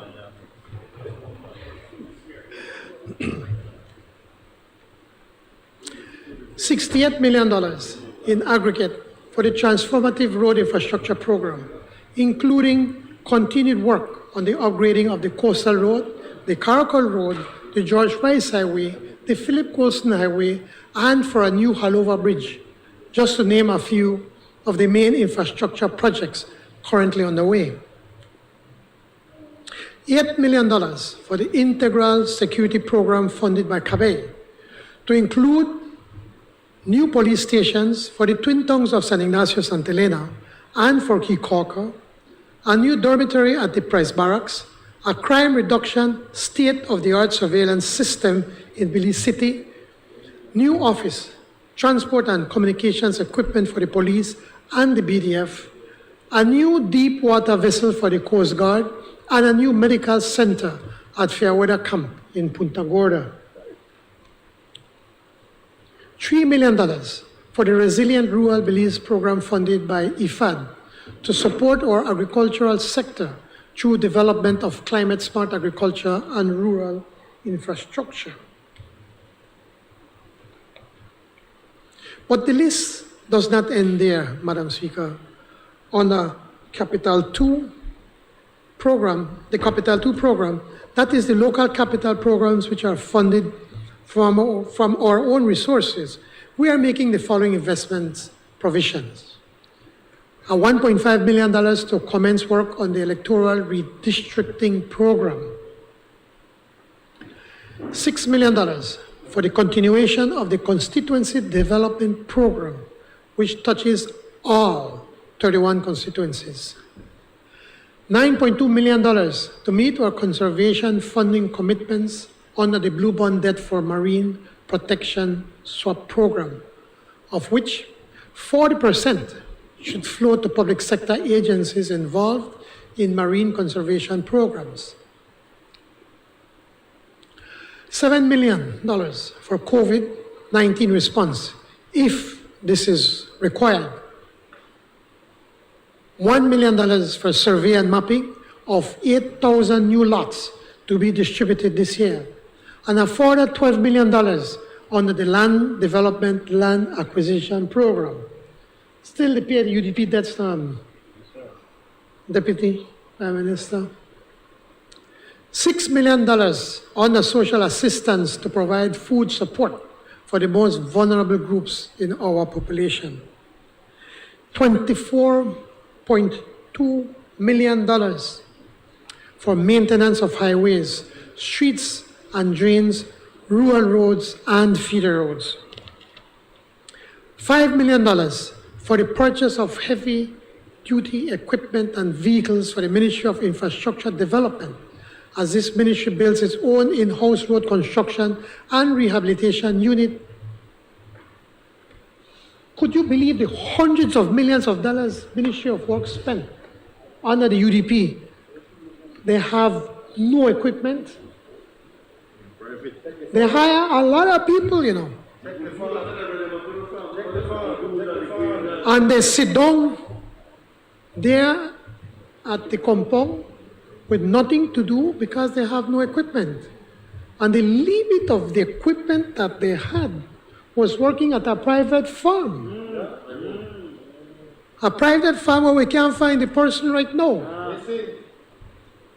We can't find the person. Maybe you could help me, leader of the opposition. $14.8 million for local counterpart contributions to some of the major road rehabilitation projects funded by foreign sources, including the Caracol Road, the Coastal Road, and the Halover Bridge. $5 million for low-income housing assistance. This year, government also proposes to commence implementation of the long overdue expansion of the National Health Insurance Program, the NHI. Health care, which is a basic right of every citizen. Health care, especially community-based preventative and primary care, is the backbone of a vibrant, industrious, and healthy population. NHI is the brainchild of the last PUP administration, and we must give credit to the former Prime Minister, Said Musa, whose birthday is going to be on Saturday, right? And we have one party for Judge. Happy birthday in advance, Prime Minister Musa. It is the brainchild of the last PUP administration, and 14 years later, we return to finish the good thing we started. To expand NHI, we include an additional provision of $3.2 million this year, elevating the total allocation now to $22 million. This will enable the commencement of the rollout of services to the Orange Walk district. Minister of Health from Orange Walk East, I hope you be the entire district, not only Orange Walk East. Wait, in the Orange Walk district, expand the range of healthcare coverage for the Corozal district. NHI under the UDP was managed politically by the then Minister of Health, leader of the opposition, with the same money that he was spending. This government is expanding the services to the people, to the good people of the Corozal district. From X-rays to pap smear, all kind of tests. They're giving another in Shunush with the same money, you know. Something that Pablo Marin couldn't do. But he never had the sense to do it, look, we start, you know. And this is for you, leader of the opposition, and your other members from Belize City, as well as raising the current limits on the number of NHI participants from Belize City's south side. We have over 20,000 registered, and we have a lot more that want to get registered. Have you been to Cleopatra White Clinic? You should go and visit. They're doing exceptional work. And it's publicly funded and doing as good as any private institution. That's what NHI is all about.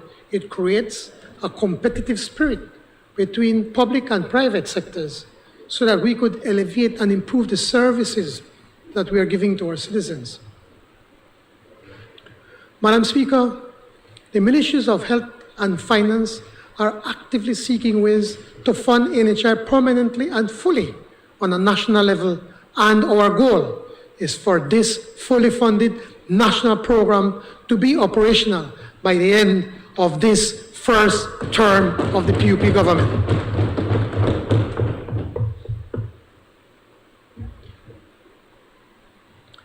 There has been much speculation about outstanding uncollected taxes.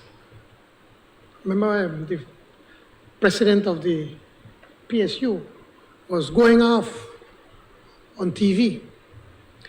But this issue, rightly, gained much attention, as I said, from the unions in the circumstances where wages for public officers and teachers were reduced for this fiscal year.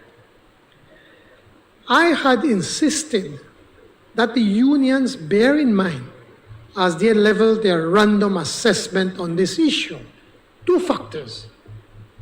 First, that whatever taxes remain uncollected was on the account of the previous administration, and second, that public officers, not ministers, were responsible for all tax collections. Therefore, the criticism of uncollected taxes was effectively self-criticism. Cabinet committed to establishing a tax recovery unit. This unit began operations in October of last year. With the help of CARTAC, the unit reviewed 18,830 accounts that carried nominal arrears of some $645 million and relating to the Belize Tax Service Department, that is GST, business tax, and PAYE levies. Of this $645 million, only 6%, or $38 million, were assessed within the last 2 years. Less than 20%, or $111 million, were less than 5 years in arrears. Approximately $419 million, or 67%, are non-collectible by law due to the statute of limitations or because they related to the now obsolete sales tax. In addition, preliminary estimates indicate that some $334 million relating to 328,721 land accounts are outstanding. Responsibility for these accounts will be assigned to the Tax Recovery Unit. The unit's tactics will include publishing the names of defaulters, triggering court proceedings, and activating lien and all other actions provided for by the Tax Administration and Procedure Act. The Ministry of Finance, supported by the Cabinet, is unreservedly committed to the collection of every penny legitimately owing to the government, which is to say, owing to the people of Belize. I have directed that the Tax Recovery Unit provide periodic public updates as it pursues this important assignment. Following Cabinet's working session from February 24th, 25th, I announced the policy decision to restore the 10% wage adjustment, which had become effective 1st July last year. Wages will therefore be restored 2 years ahead of schedule. When I announced the adjustment in last year's budget, I committed that it will not last 1 day longer than absolutely necessary. The Cabinet and I are keeping that commitment. The decision to restore, in dollar terms, translates to an additional $40 million in personal emoluments and $15 million in subsidies and transfer lines, for a total of $55 million. Increments, as previously programmed, are projected for reinstatement in fiscal year 2024-25, contingent on the fiscal circumstances. This year, $101 million is being allocated for pension payments. Taken all together, wages and pensions, including the wage-related subsidies categorized as subsidies and transfers, will total some $704 million. Let me repeat, for necessary emphasis, that stunning figure. All the wages and the subsidies and pensions that we're paying will cost the government of Belize $704 million in the coming budget year. 62 cents of every dollar government collects in recurrent revenues will therefore be spent on wages and pensions. Using the new budget estimates, if you account for the additional $384 million required to fund goods and services, debt servicing, and the non-wage component of subsidies and transfers, what remains for capital investments is $134 million, or 11 cents of every dollar collected. Belize cannot fund its capital investment needs on this meager level of capital spending.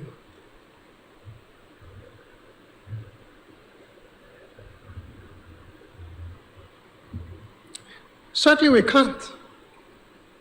Not with a dispersed population of 433,000 citizens spread over 2 cities, 7 towns, and 200 villages.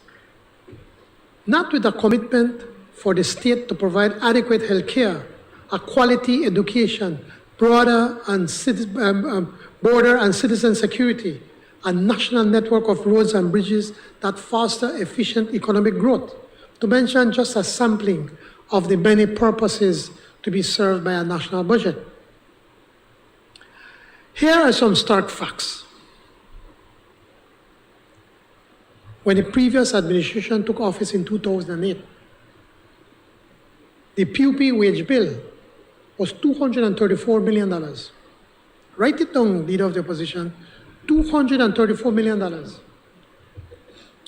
When we returned to office in 2020, that obligation, that wage bill, was an astonishing $577 million, an increase of $343 million, or 150% increase. In 2008, pension spending was $38 million. Now, it is $101 million. Neither revenue growth nor GDP growth kept pace with wage and pension growth. Not even close. So how did the previous administration fund this bloated wage and pension bill? A lot of corners we get hired, you know. lot of them. Right, member from Port Loyola? A lot of them you get hired. Well, they spent money they did not have, and they borrowed effectively to pay wages and pensions. Borrowing was at a pace when we got in. Remember? $1 million a day. But they never care. They were busy to weep for Belize.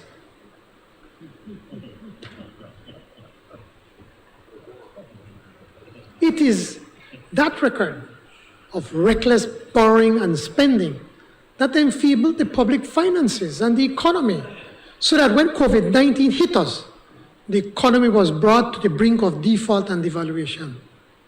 We were already in a recession, my brother. The economy was shrinking in 2019. To ensure medium-term stability, and in the context of the wage restoration, I wish to make these policy positions clear. First, national prosperity can only be achieved if the public service, those of whom $704 million will accrue in 2022, carry out their functions effectively, which includes revenue collection. My administration seeks an empowered, well-informed, well-trained and equipped, motivated public service as the partner of and implementer of executive policies. There is no other proven governance recipe for national success. Second, government retains a sacred obligation to all Belizeans to administer the national budget in a manner that's fair, that serves the national interest, that fosters justice, equality, and prosperity. Third, enhance revenue collection as well as spending reform as non-negotiable priorities of this administration. So, for example, the tax recovery unit is empowered to collect what is legally due to government, nothing more, nothing less. And in the case of public pensions, a restructuring of the non-contributory framework is a national emergency. The strength of the public finances, a central pillar upon which the state fulfills its constitutional obligations, will not be put at risk for a pension program which is patently unsustainable. I therefore invite the Public Service Union and all stakeholders to join in a spirit of mutual interest so that this high priority issue can be properly evaluated and a new framework formalized during this fiscal year. That is government's firm and necessary timeline. I make one final point. Cabinet is, without exception, aware of and grateful for the thousands of exemplary public officers whose competence and initiative represent the highest ideal of service. These men and women of integrity and grit flow at all levels, in all ministries, in government and quasi-government departments and institutions. I offer them our respect and gratitude, and most importantly, an assurances that we will continue to manage the public finances in a manner that makes the stability and sustainability of your job, their job, our foremost objective. Remember when the IMF was telling us fire 3,000 of them? And we said we know how to do that. If we fire 3,000 public officers, where will they get a job, Madam Speaker, back in 2020, early 2021? We will do everything possible to protect their jobs and that there will never be a retrenchment under a PUP government.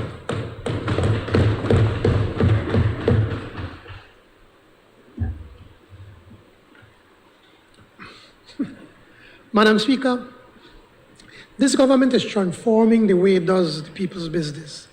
Never before, in such a short period, have structural reforms been embraced with such enthusiasm and efficiency. And much of the focus is on the critical functions and processes of public finance management. First is the introduction of active cash money management of government's finances to minimize interest expenses and finance charges. Recall that when we took office, the government was borrowing almost $1 million a day. This led to habitual, almost addictive recourse to issuance of treasury securities and a ballooning of government's overdraft with the central bank of over $90 million. In less than 1 year, our government, in less than 1 year, this overdraft balance has been entirely eliminated under my administration without increasing the issue of domestic debt securities. We pay off the overdraft. Second is the introduction of market-based yield curve management of government-issued securities. In the history of Belize, successive governments arbitrarily determined interest rates on treasury securities to its detriment. The effect was that the government paid tens of millions more in interest expense than it should have paid. My administration is bringing that to an end in a phased manner, effective 1st January 2022. This is already materially reducing the interest expense of government that will yield millions in savings, but will also create a downward pressure on interest rates in the financial system.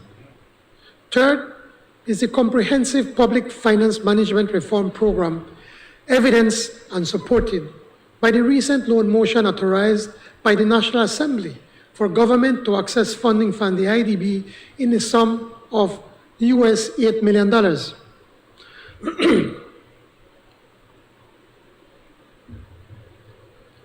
The work in these areas have already commenced. Fourth is the Public Financial Management Support Program, funded by the EU under the 11th EDF, which provides long-term technical assistance in achieving a public finance management reform action plan with clear objectives linked to improving the PFM legal framework. Fifth is the pursuit of a fiscal balance sheet approach to public sector finance. Over time, Belize will be on a path to ensure sustainability in the face of challenges like climate change, pandemics, and geopolitical shocks. Belize will be able to responsibly create and manage fiscal space required to implement Plan Belize and the reforms required to improve the quality of life of all Belizeans. Most of all, this will be done in a transparent and accountable way that is likely to prevent any future undermining of value that Belize has suffered due to fiscal imprudence and corruption, and will create the atmosphere of confidence required to encourage investment and attract resources on better terms. Madam Speaker, we are striving to modernize our public financial management systems and bring greater efficiency and accountability in the management of our public finances. These structural reforms are not exhaustive by any means. Two other examples stand out. First, the work on the Wages Council, from which I expect the minimum wage adjustment to $5 to be adjusted during this fiscal year.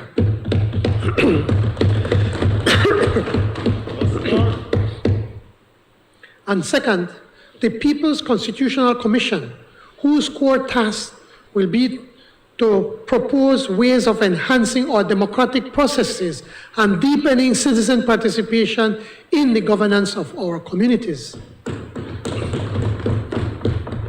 Madam Speaker, I am pleased to confirm that Belize is one of only 2 countries chosen by the Millennium Challenge Corporation, MCC, an independent United States government foreign aid agency, to give support to micro, small, and medium enterprises in its effort to reduce poverty through growth. 13 years of a UDP government, The MCC never looked at them. 13 years. And our government, in 12 months, all right, we give an extra month. 13 months. 13 years to 13 months. The US government, NCC funded, is giving a compact, Belize, one of 2 countries in the entire world. The compact and threshold programs, which will be signed between the government of Belize and MCC, could result in Belize gaining anywhere between $300 million and $1 billion in grant funding to aid in the nation's economic development. Now, $1 billion would be good, but it would be ambitious because we're a small country and a population of 433,000 people. Belize was chosen by the MCC board, having satisfied themselves that the current administration is committed to governing justly, investing in the development of our people and its economic policy. The MCC-funded projects are expected to commence in 2023 and last for a period of 5 years.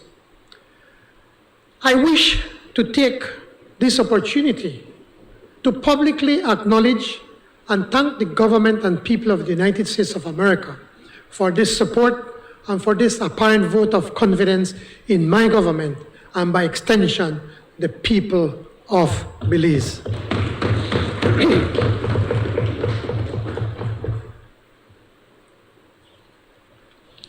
In addition to the MCC Coordination Unit, we have set up the first ever Climate Finance Unit in the Ministry of Economic Development to actively pursue grant funding, mean free money, from the specialized climate funds, primarily the Green Climate Fund, the GCF.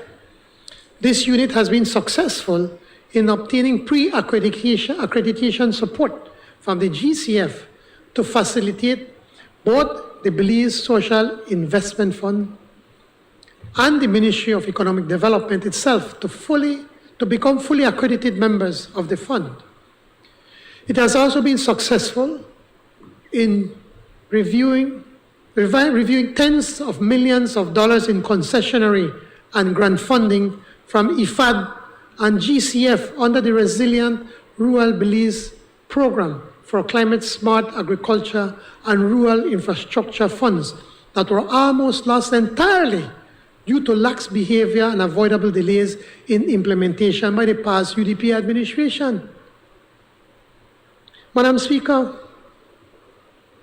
they had this project, it's about $30 million for years, and they did nothing with it.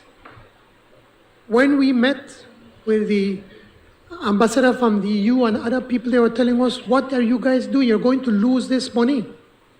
And I want to publicly thank Dr. Marcelino Avila, working from my office, who took on the project and made sure that we could follow everything to ensure that we could save this project. And presently starting to do these projects with our rural farmers, Madam Speaker.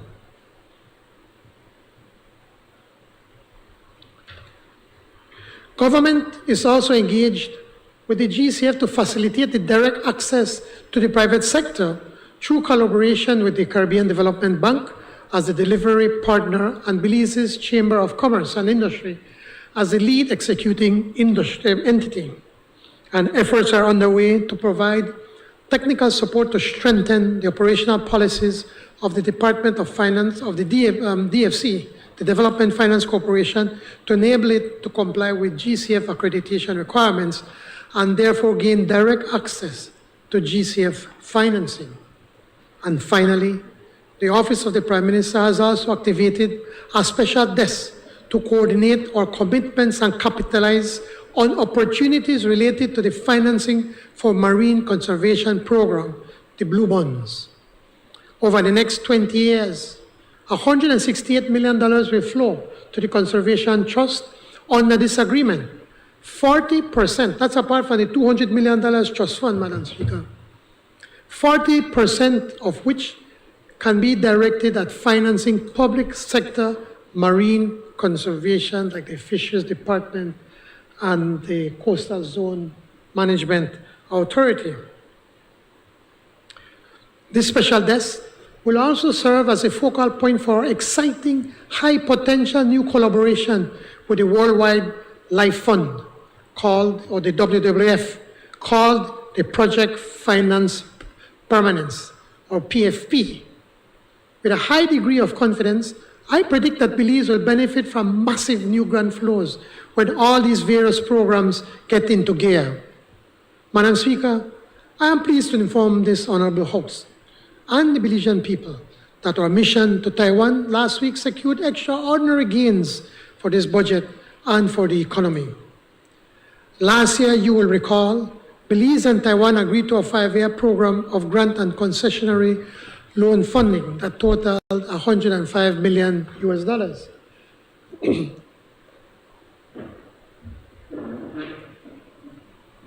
So far, and including this budget for fiscal year 2022-23, government will have drawn down US $15 million in grant and US $42 million in soft loans.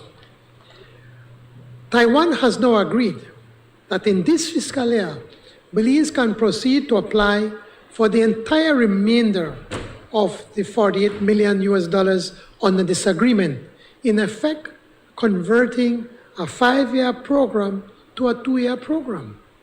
In principle, the focal areas for investing these additional funds will be in education, expanding the Healthy Start feeding program, and eventually the digital device program. In housing, expanding our current target of distributing quality low-cost housing unit countrywide, and in financing SME credit, especially low-interest loans in the agro-productive sector. In the coming months, I will table a supplementary appropriations bill that will confirm each program along with its funding amounts for consideration and approval. And there is more exceptional news. I am pleased to formally announce that a $33.6 million grant from Taiwan for the design and construction of a new hospital for Hamburger Ski.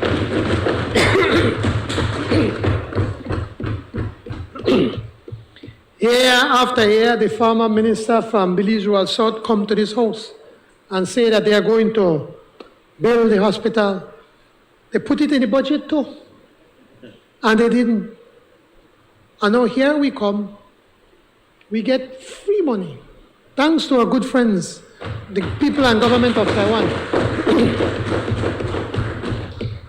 And the construction of this hospital will commence in this fiscal year. The new hospital will be a 45-bed, 28,000 square feet state-of-the-art facility providing primary and secondary care services. Others before us made hollow promises to build this much-needed facility. And it is this PUP government that will finally deliver for the people of Hamburger Ski and of Belize Rural South.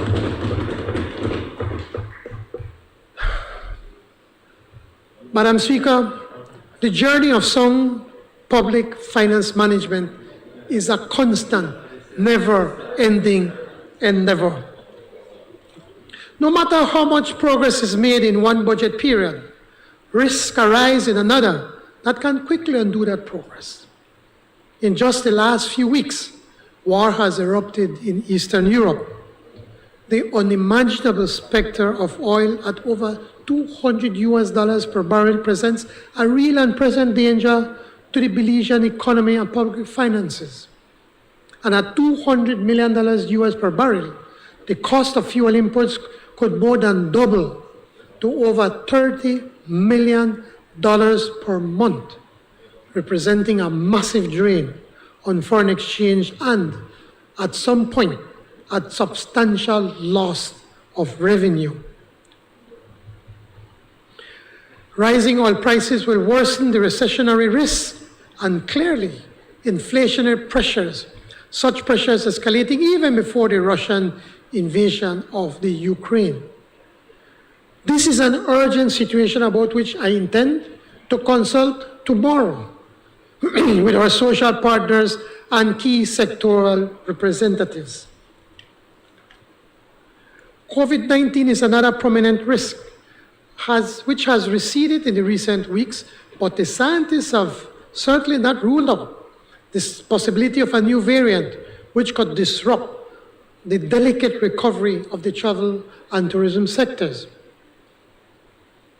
When compared to 2019, Belize's 2021 economic rebound entailed only a 46% recovery in overnight tourism arrivals and an 18% recovery in cruise arrivals. In other words, for our most vital economic subsector, 2021 bounce back represented only a partial recovery.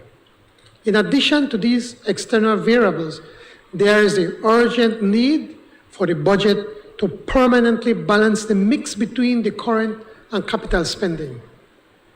In this fiscal year, as I highlighted before, 85 cents of every recurrent dollar in revenue will be spent on recurrent expenditure, the largest component of which is government's wages and pensions obligations.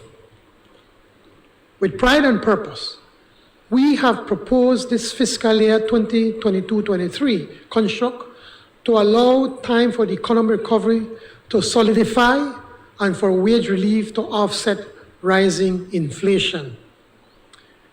This posture must evolve as the circumstances evolve. For sustainability, I emphasize revenue buoyancy must continue and recurrent spending must remain within strict limits if we are to avoid subsequent adjustments to both tax revenue and recurrent spending. Despite these broad cautions, my colleagues and I carry ever more optimism about the future of our young nation.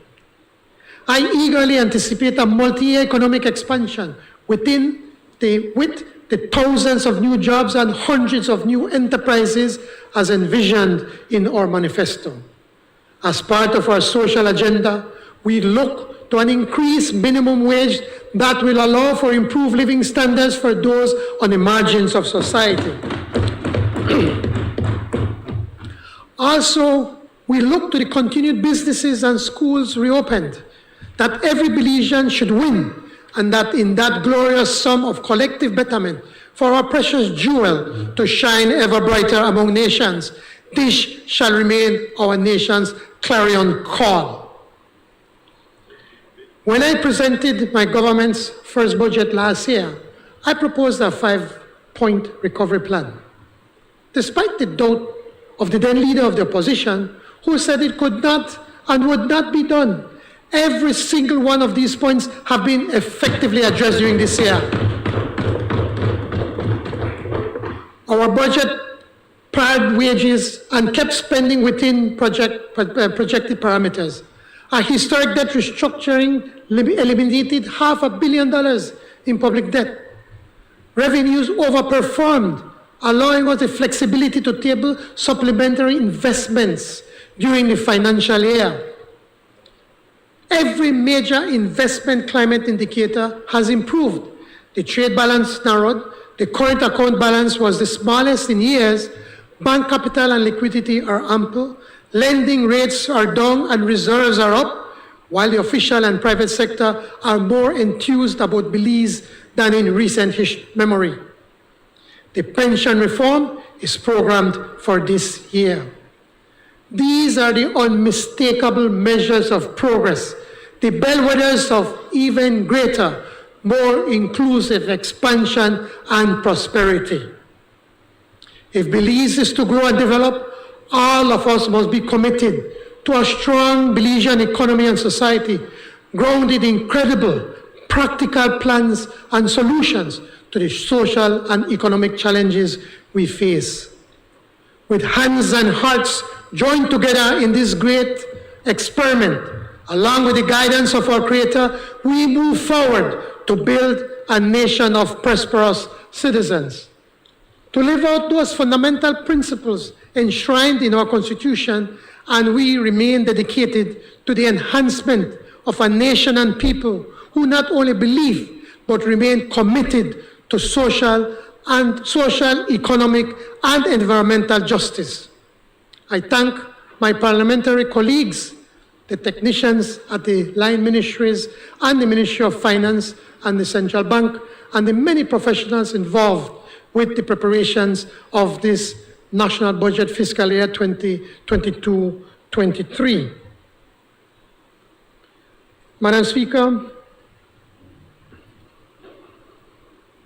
I want to thank the Belizean people. I am humbled by their support, their understanding that we inherited an economy that was on its knees. We were at the brink of devaluation. We inherited a government system that was broken, that was demoralized. Public servants were almost giving up. So, on behalf of my colleagues, I want to thank the Belizean people, Madam Speaker, that they have stuck it out with us, and they have cooperated with us, and they have worked with us, so that today, Madam Speaker, I could proudly say that we are moving this country in the right direction, and that Plan Belize, we are implementing Plan Belize and making the life of all Belizeans better, Madam Speaker. Therefore, Madam Speaker, I commend this appropriations bill for the House's consideration. Thank you. I apologize for the noise.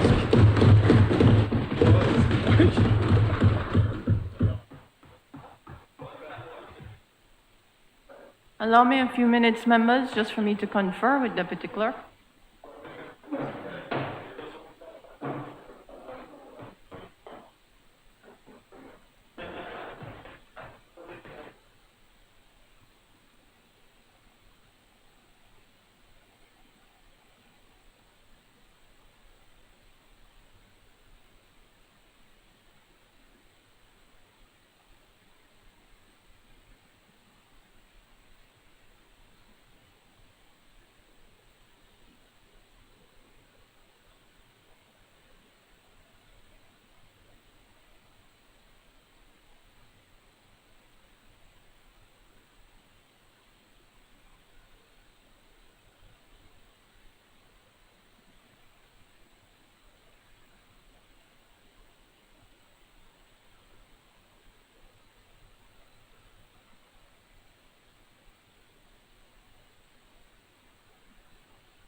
I recognize the Honorable Prime Minister, Minister of Finance, Economic Development. Madam Speaker, in accordance with Standing Order 49.2, I name Thursday and Friday, 24th and 25th March 2022, respectively, for the continuation of the debate on the General Revenue Appropriation 2022-2023 Bill 2022.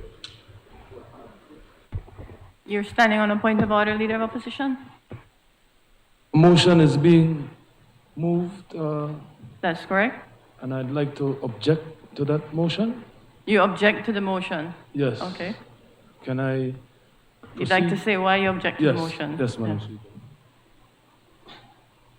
Thank you, Madam Speaker. While Standing Order 49.2 does permit for motion to move forward to proceed with the debate, it, in the first instance, requires that not less than 10 days elapse between the first and second reading.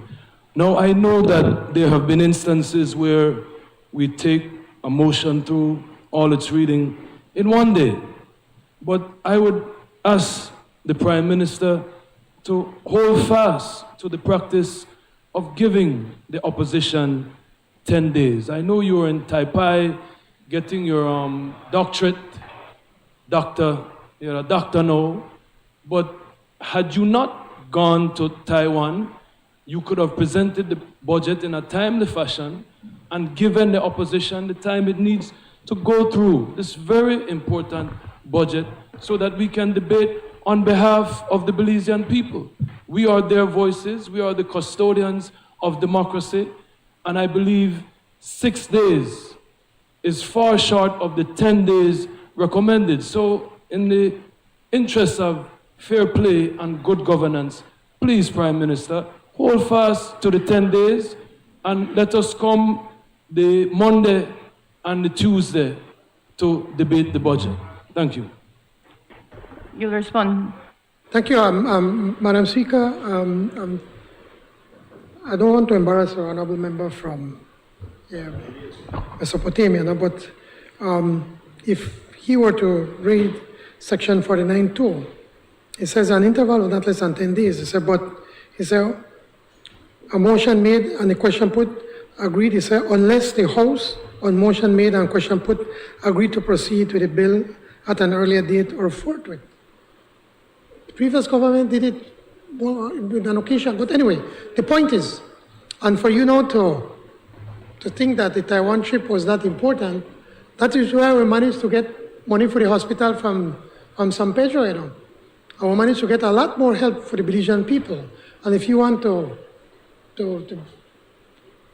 play that down, good for you. I know for us it was important to us to be able to go there, to see what kind of help we can get from our good friends in Taiwan.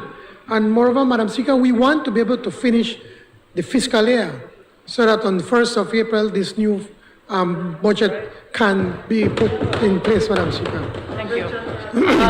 Thank you, Honourable Prime Minister. Members of the House, Leader of Opposition in particular. If the question was based on 49.1, I would be minded to consider your request. The question raised was appropriately and properly placed under Standing Order 49.2. For there not to be any doubt, let me reread, members. It's an interval of not less than 10 days must elapse between the first and second reading of a bill, unless, words have meaning, unless the House on motion made and question put agree to proceed with the bill at an earlier date or forthwith. And that was the question put. Members, may I also remind you, so that there be no doubt, this does not only refer to the matter of the general appropriation. It is for any bill that does not meet that 10-day. It has to be brought under 49.2. Now that that's been cleared, honourable members, the question is that the continuation of the debate on the General Revenue Appropriation 2022-2023 Bill 2022 be on Thursday and Friday, 24th and 25th March 2022, respectively. All those in favor, kindly say aye. Aye. Those against, kindly say no. I think the ayes have it. I recognize the Honourable Prime Minister and Minister of Finance, Economic Development and Investment. Madam Speaker, this is the General Revenue Supplementary Appropriation 2021-2022, number 4, Bill of 2022. Madam Speaker, I rise to introduce and move the second reading of the bill for an act to appropriate further sums for the money of the use of the public. What is this correct? That's correct? So, to appropriate sums of money for the use of the public service of Belize for the financial year ending in the 31st day of March 2022. Madam Speaker, this bill has the recommendation of the Cabinet. I recognize Leader of Opposition, Member for Mesopotamia. Thank you, Madam Speaker. Madam Speaker, if you'd allow me, I'd just like to acknowledge the passing of Herbert Pantan, former senator and magistrate of the UDP, and extend my condolences to honorable member from Alberts. Madam Speaker, you know, I do support the payment of the 1.5 million to the stevedores. Certainly, as a representative from the South Side, the stevedores mean a lot to me and to the members from the South Side. And I certainly empathize with their struggles and the difficulties that they have had as laborers in this country. But I would just like to point out to the Belizean people the rank double standard, borderline hypocrisy. I want to be polite, because it is this same Prime Minister and I believe the member from Kayo South, who took the former Prime Minister Barrow to court for spending money before coming to the National Assembly for approval. And we have seen this happen under the Briceño administration over and over again. And this is another example where this money has already been paid to the stevedores before coming to the National Assembly. So when the other side pretends to be pious and tries to lambaste the former administration, I would just like the people of this country to see the rank hypocrisy where they are doing exactly what they have criticized the previous government from doing. With that said, I do support the payment to the stevedores. Thank you, Madam Speaker. I recognize the member for Port Loyola.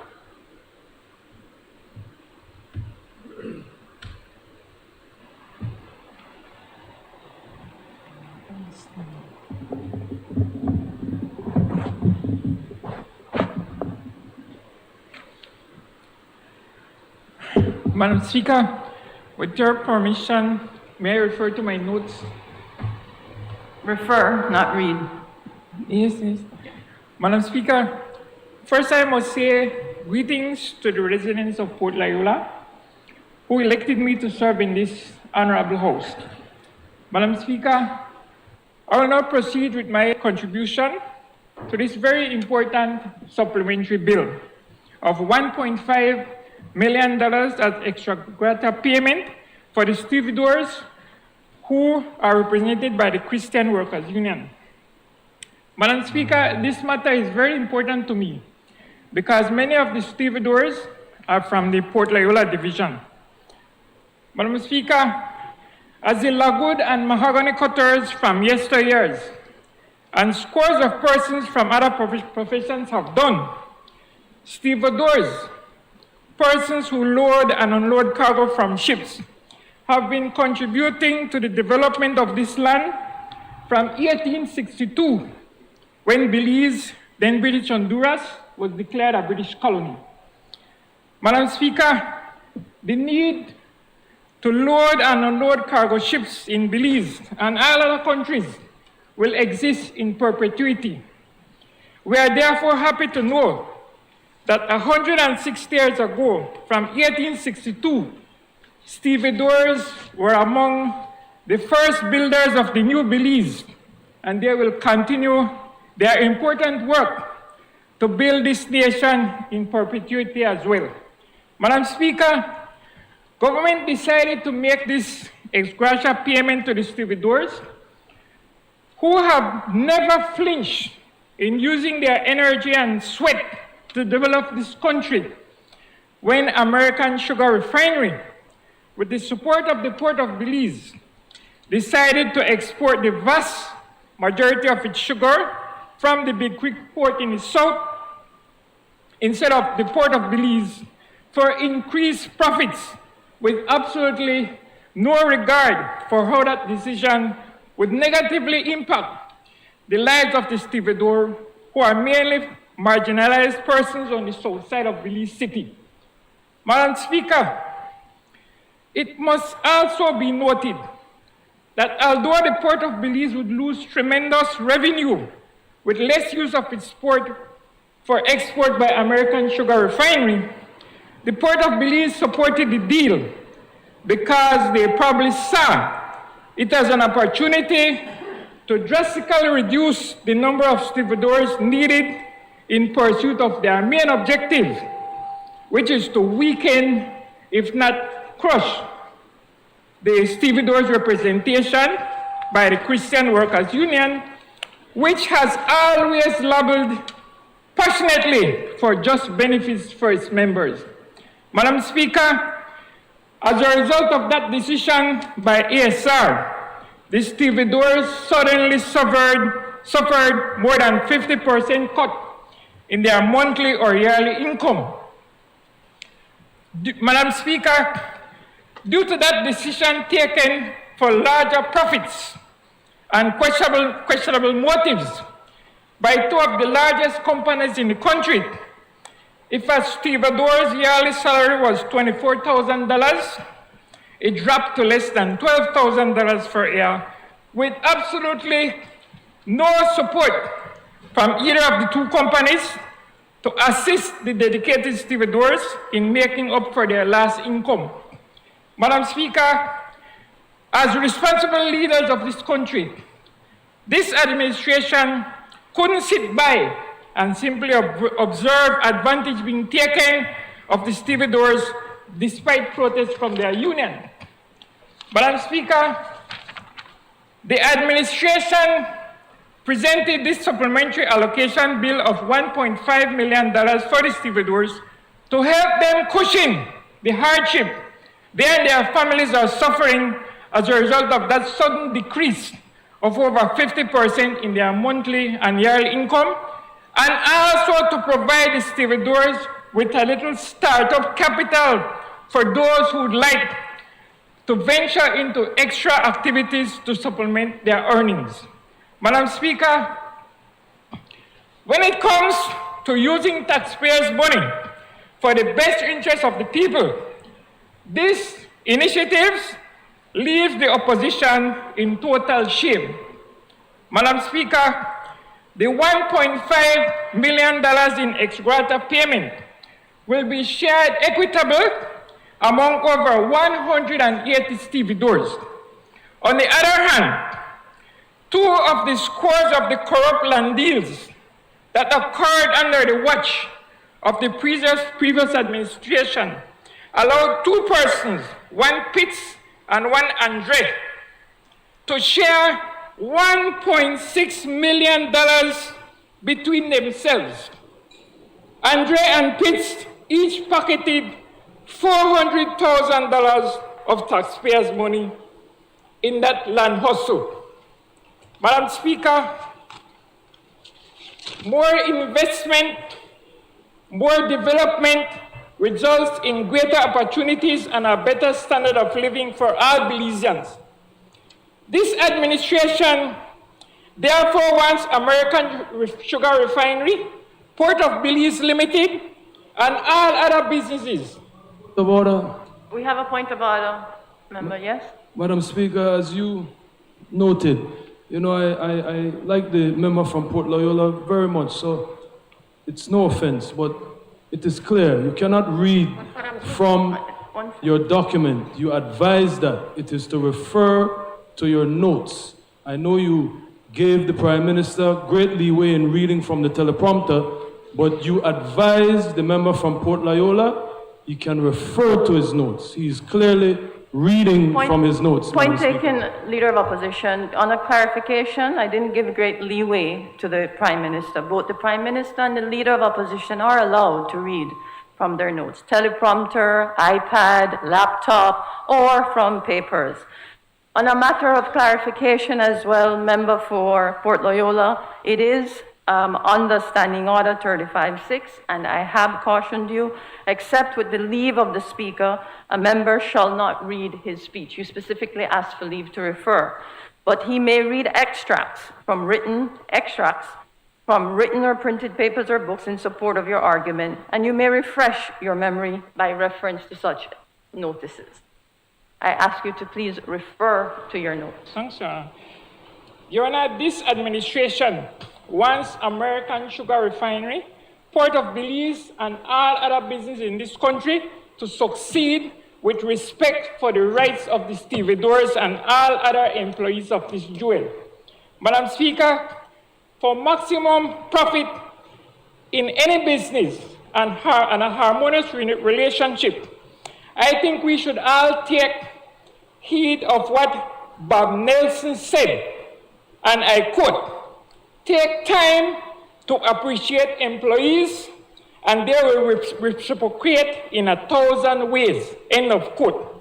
Madam Speaker, I therefore invite all businesses, employees, and unions to work together with the government to build a country in which all Belizeans can feel proud.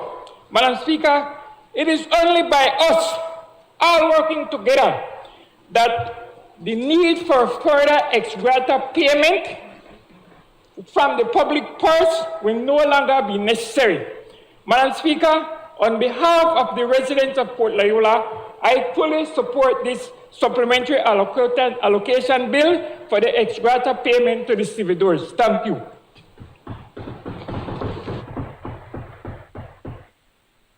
I recognize Madam Speaker, I move. Honorable members, the question is that the bill for an act to appropriate certain sums of money for the use of the public service of Belize for the financial year ending on the 31st day of March 2022 be read a first and a second time. All those in favor kindly say aye. Those against kindly say no. I think the ayes have it. Bill for an act to appropriate further sums of money for the use of the public service of Belize for the financial year ending on the 31st day of March 2022. I recognize the Honorable Minister of Home Affairs and New Growth Industries.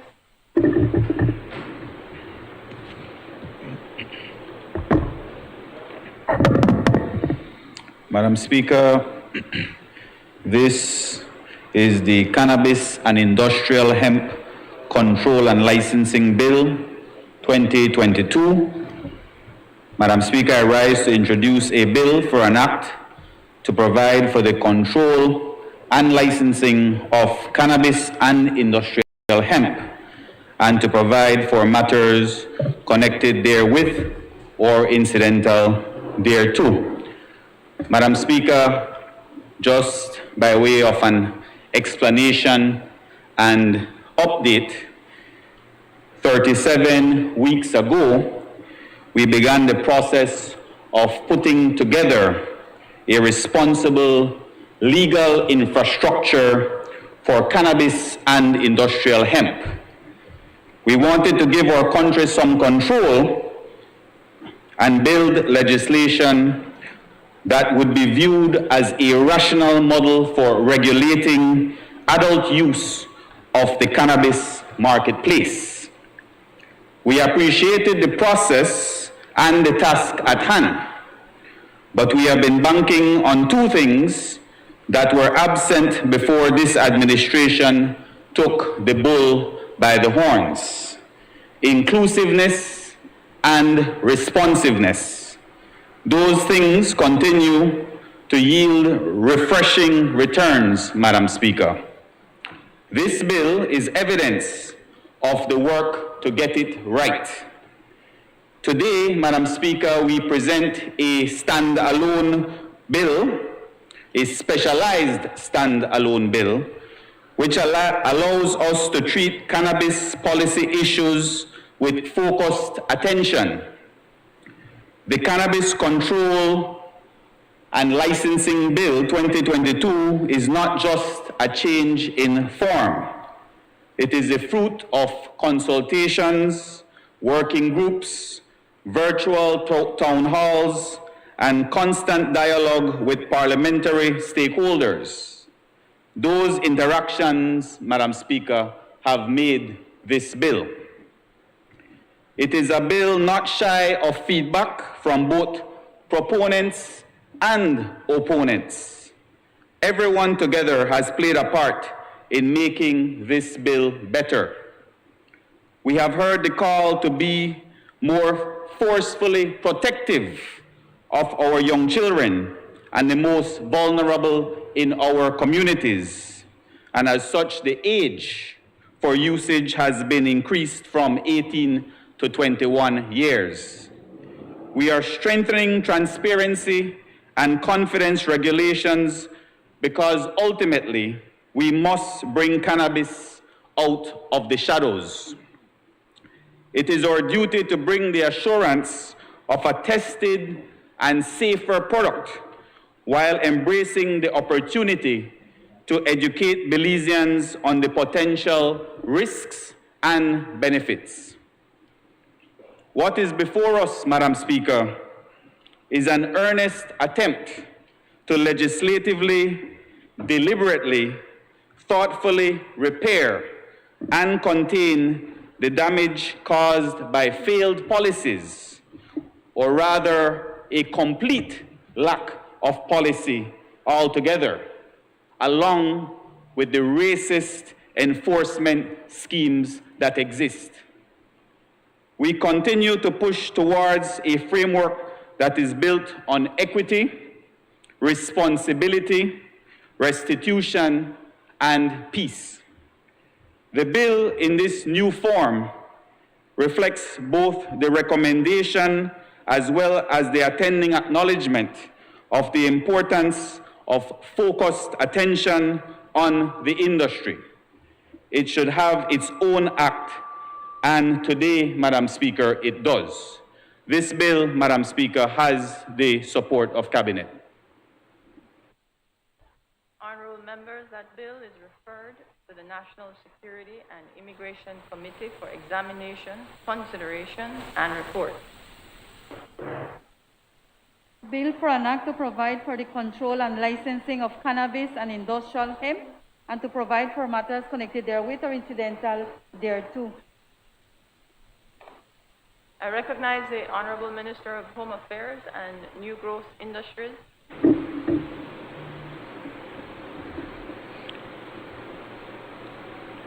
Madam Speaker, in accordance with Standing Order number 49-2, I move that the second reading of the bill be proceeded with on March 24th, 2022. Honorable members, the question is that the second reading of the bill be proceeded with on March 24th, 2022. All those in favor kindly say aye. Aye. Those against kindly say no. I think the ayes have it. I recognize the Honorable Minister of Rural Transformation, Community Development, Labor, and Local Government.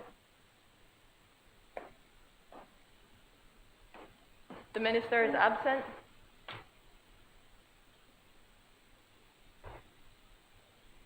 With the indulgence of the House, I will move to the other bill, as we cannot make that bill present until we cannot read that bill.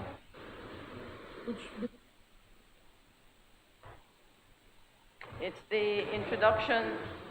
Of the Village Council amendments? Yes, the minister is on his way, so I will. Oh, yes, please. I will vary the order and just go with the other bill.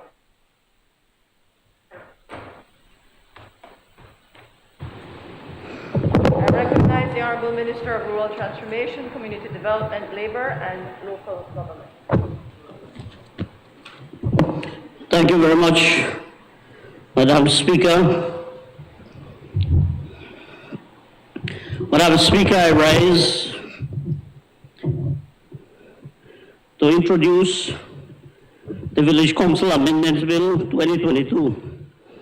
Madam Speaker, this Village Council Amendment Bill 2022, I rise to introduce a bill for an act to amend the Village Councils Act, Chapter 88 of the Substantive Laws of Belize, Revised Edition 2020, to provide for eligibility requirements for election as chairpersons or members of a village council or community council, to provide for a procedure for the resignation of an elected member of a council, to allow for the deputy chairperson to assume the powers and duties of the chairperson during his absence from office, and to provide for matters connected therewith or incidental thereto. Madam Speaker, this bill has the recommendation of Cabinet. Madam Speaker, with your kind permission, if I can quickly just elaborate on a few points. Madam Speaker, the amendment looks at the following. Under candidates, we are simplifying the language and criteria for persons offering themselves as candidates for village councils. The only criteria now are that they are registered voters. This aligns the criteria with that of candidates at the national level. To be registered means you are 18 years of age and a Belizean. There is no need to repeat this in the act. Member of the council to inform the CO of resignation. On the matter of resignation, the change is that a member of the council who resigns informs not the council but the ministry responsible through the CEO. In the past, resignation letters took a long time to come to the attention of the ministry, as the requirement was for resignations to be submitted to the council only. Once the CEO receives such a resignation, the election and boundaries are duly informed for them to act. Resignation of chairperson. The last amendment has to do with the resignation of the chairperson. The previous act did not give the deputy chairperson the authority to act as chairperson until a new chairperson is elected. This made it difficult for village councils to continue with their business. Madam Speaker, other amendments are being made, but this will be done by the Election and Boundaries Commission via statutory instrument as this pertains to regulations managing the conduct of nomination and elections for village councils. I thank you, Madam Speaker. Honorable members, that bill is referred to the Public Services, Labor, Industry, and Trade Committee for examination, consideration, and report.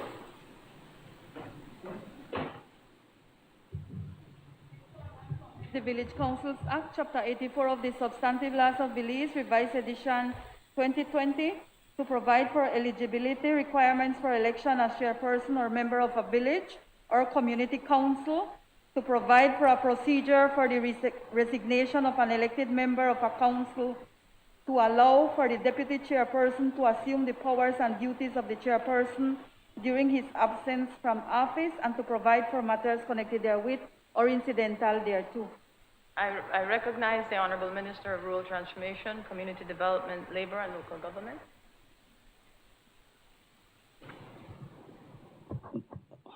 Madam Speaker, in accordance with the Standing Order 49-2, I move that the second reading of the bill be proceeded with on March 24, 2022. Thank you. Honorable members, the question is that the second reading of the bill be proceeded with on March 24, 2022. All those in favor, kindly say aye. Aye. Those against, kindly say no.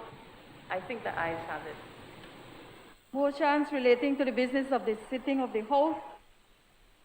I recognize the Honorable Prime Minister and Minister of Finance, Economic Development, and Investment.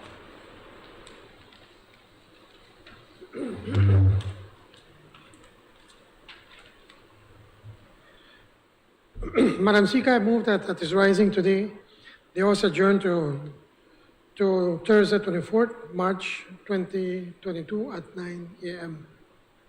Honorable members, the question is that the House at its rising today adjourned to Thursday, 24th March 2022 at 9 a.m. All those in favor, kindly say aye. Aye. Those against, kindly say no. I think the ayes have it.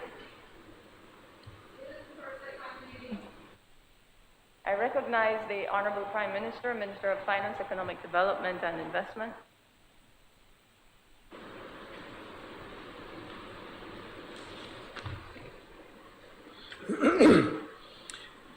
Madam Speaker, this is the Central Bank of Belize Amendment Bill 2022. Madam Speaker, I move the second reading of a bill for an act to amend the Central Bank of Belize Act, Chapter 262 of the Substantive Laws of Belize, Revised Edition 2020, to further capitalize the Central Bank of Belize and to provide for matters connected therewith or incidental to. Madam Speaker, in my introduction, I gave an extensive explanation of the bill. Thanks. I recognize the Leader of Opposition, Member for Mesopotamia. Yes, thank you, Madam Speaker. The opposition initially spoke about this bill, and you know, our position is that we would like to see the central bank as a regulator and not a playmaker in the banking industry. And we are just concerned that the monies that have been increased and how the function of the central bank will move from regulator to playmaker is concerning. I definitely agree, and I talk about it all the time, that our people need access to financing. It is very, very important. But I do not believe that is the role of the central bank. I believe that is the role of the commercial banks, and it is up to the Minister of Finance, the Prime Minister, to encourage the commercial banks to make access to financing available, not just to the agricultural sector, but to all people, people who want to start small businesses, people who want to be entrepreneurs, people who have dreams and want to finance their access to the Belizean dream. But we, the opposition, we don't believe that it is the role of the central bank to go from regulator or to play regulator and playmaker. We believe it is dangerous and it will not be healthy for our economy when it is that the central bank, who is supposed to regulate the commercial bank, is now deciding who will get and who won't get. Thank you, Madam Speaker. I recognize the member for Freetown. Thank you, Madam Speaker. I rise in full support of this bill. Madam Speaker, the honorable member for Mesopotamia, the leader of the opposition, I think is seriously confused. I don't even know what he means by playmaker. I'm not sure that he knows what he means by playmaker. But he seems to have a fundamental misunderstanding of the bill. I don't know, sir, if you understand what capitalization is. It's an absolutely important ingredient in ensuring that you have a strong, vibrant central bank that is performing its functions in the economy.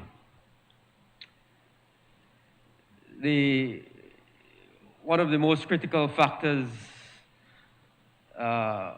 in growing an economy is ensuring that you have confidence, investor confidence in the economy. And what investors look for, both domestic, local investors and foreign direct investors, foreign investors look for, is ensuring that you have a stable regulatory environment for your economy. And how do you ensure that you have a stable regulatory environment? By ensuring that the central bank of your country is properly capitalized. So that is critically important. For a very, very, very long time, the Central Bank of Belize has been undercapitalized. And it is this government that understands and has the vision to ensure that it is now going to be, it's still not where it needs to be, but we are going to make sure that it is in a much improved position in terms of its capitalization, demonstrating again, I repeat, confidence in the economy of Belize.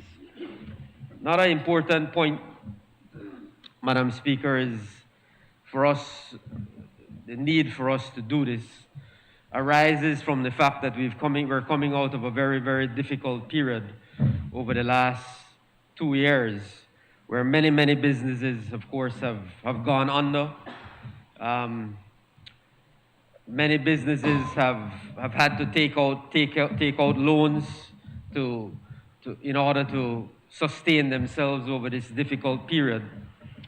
And as you know, the government had implemented what you call some forbearance measures, allowing these banks, these institutions, these companies to have, in a sense, moratoriums on their loans on interest payments, on loan payment, principal payments, and all of that. That has now come to an end. And so the government, properly and rightly, understanding that has come to an end, moved ahead to ensure that the central bank was properly capitalized in the event that some of these loans become unsustainable. In other words, if some of these persons who, once the forbearance period has expired, they are no longer in a position to meet those payments of principal, payments of interest, then that can lead to default of those loans. And that is where the central bank has to play an important role in shoring up the banking system. So it's a critically important piece of legislation. It's a critically important step in safeguarding the integrity of our banking system and our regulatory environment. So, you know, I certainly want to commend the Prime Minister and his team at the Ministry of Finance for having the foresight and the vision and understanding how critically important this investment was. It was not an easy investment. It's $20 million of increased capitalization. And certainly these are difficult times, but the government understands how important that investment is to the future growth and development of the economy, and how important it is to restoring and building investor confidence, which is so critically important if we're going to develop this country. So I fully support this bill, Madam Speaker.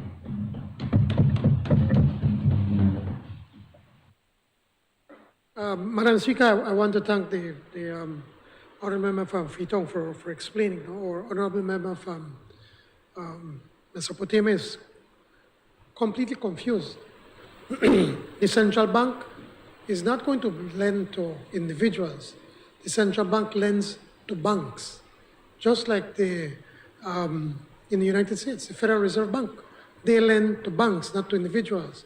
And by raising the capital, then they will be able to have more money just if in case there's a crisis within any of the banks because of the forbearance that took place between 2020 and 2021. The forbearance came to an end in December of 2021. As I mentioned, over $800 million were in forbearance, and there's a possibility that some of these loans might not be, some of these people might not be able to companies might not be able to pay their loans. And the local banks may need to borrow to be able to have money to keep the bank going. That's happens all over the world. So simply what we're doing, we're just preparing should in case something should happen, we're ready. We don't expect anything to happen. We do believe that all the banks, looking at their financial statements, that they're in firm footing. But we want to be prepared. So, honourable member, the central bank will not be lending money to individuals. Madam Speaker, I move the second motion. Honourable members, the question is that the bill for an act to amend the Central Bank of Belize Act, Chapter 262 of the Substantive Laws of Belize, Revised Edition 2020, to further capitalize the Central Bank of Belize and provide for matters connected therewith or incidental thereto, be read a second time. All those in favor, kindly say aye. Aye. Those against, kindly say no. I think the ayes have it.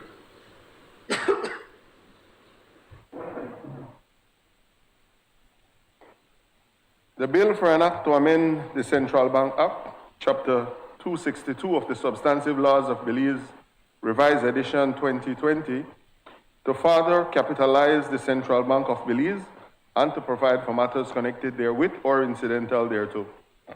I recognize the Honourable Prime Minister, Minister of Finance, Economic Development and Investment. Madam Speaker, this is a Development Finance Corporation Amendment Bill 2022. I move that the second reading of a bill for an act to amend the Development Finance Corporation Act, Chapter 279 of the Substantive Laws of Belize, Revised Edition 2020, to widen the scope of the corporation's purpose, to provide for a period of limitation, to provide for penalties and punishments for directors and officers of the corporation, and to provide for matters connected therewith or incidental to. Madam Speaker, I gave again at the introduction a long explanation so that all members from both sides of the House can have a full understanding of what we are attempting to do here. But just as a quick reminder, what has happened when they put in new amendments to the Act in trying to protect the DFC, the amendments, they shackled the hands of the DFC. And now here we are, probably 10, 12, 15, 13 years later, 12 years later, the directors or the managers and the people at the DFC are saying that it's difficult for them to compete with the other lending institutions. They've been losing money. So they need to be able to allow them greater latitude to be able to lend monies. But with the assurances that we will put into place penalties if there are any directors or any member of the DFC that would make any illegal loans of any sort. So, Madam Speaker, this is just to allow the DFC to be able to better provide services to its customers, and at the same time to continue to protect the DFC as an institution. Thank you, Madam Speaker.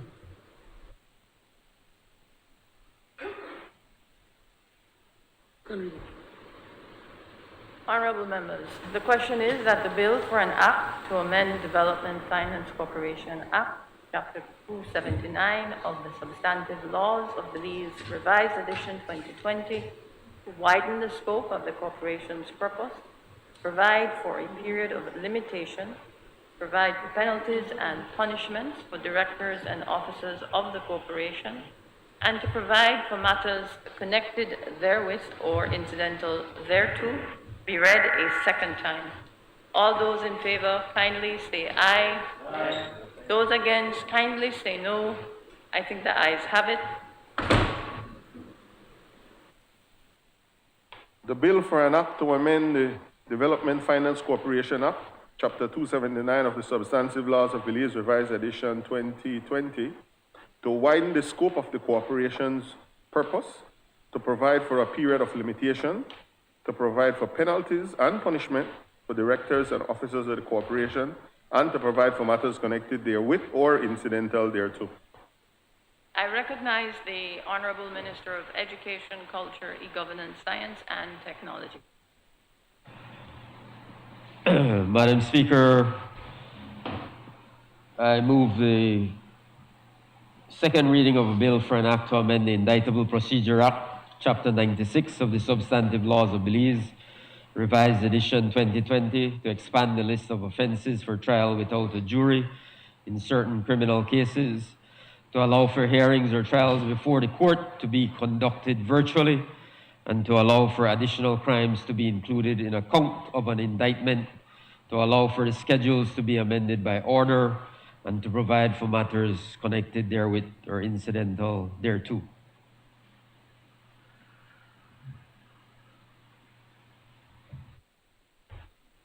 I recognize the Honorable Member. Second reading, Madam Speaker. Honorable members, the question is that the bill for an act to amend the Indictable Procedure Act, Chapter 96 of the Substantive Laws of Belize, Revised Edition 2020, to expand the list of offenses for trial without a jury in certain criminal cases, to allow for hearings or trials before the court to be conducted virtually, to allow for additional crimes to be included in a count of an indictment, to allow for the schedules to be amended by order, and to provide for matters connected therewith or incidental thereto, be read a second time. All those in favor, kindly say aye. Aye. Those against, kindly say no. I think the ayes have it.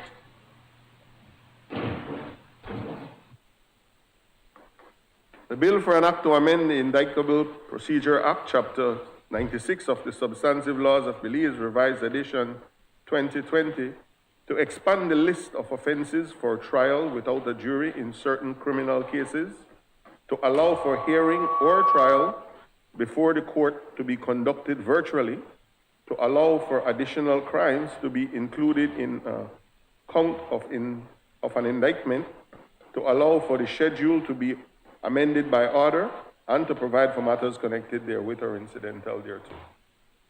I recognize the Honorable Minister of Education, Culture, E-Governance, Science and Technology. Madam Speaker, this is the Inferior Courts Amendment Bill 2022.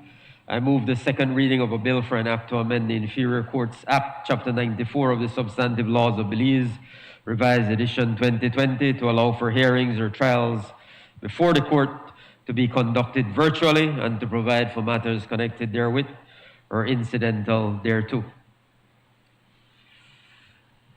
I move the second, Madam Speaker. Honorable members, the question is that the bill for an act to amend the Inferior Courts Act, Chapter 94 of the Substantive Laws of Belize, Revised Edition 2020, to allow for hearings or trials before the court to be conducted virtually and to provide for matters connected therewith or incidental thereto, be read a second time. All those in favor, kindly say aye. Those against, kindly say no. I think the ayes have it. The bill for an act to amend the Inferior Court Act, Chapter 94 of the Substantive Laws of Belize, Revised Edition 2020, to allow for hearings or trials before the court to be conducted virtually and to provide for matters connected therewith or incidental thereto. I recognize the Honorable Minister of Home Affairs and New Growth Industries.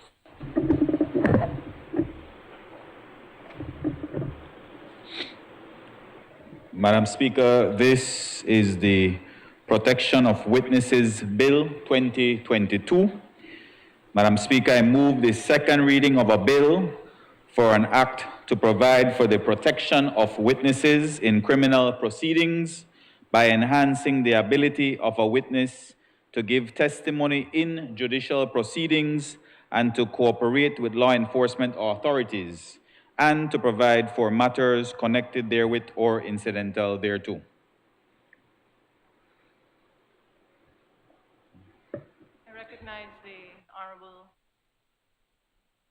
I recognize the Leader of Opposition, Member for Mesopotamia. Yes, thank you, Madam Speaker.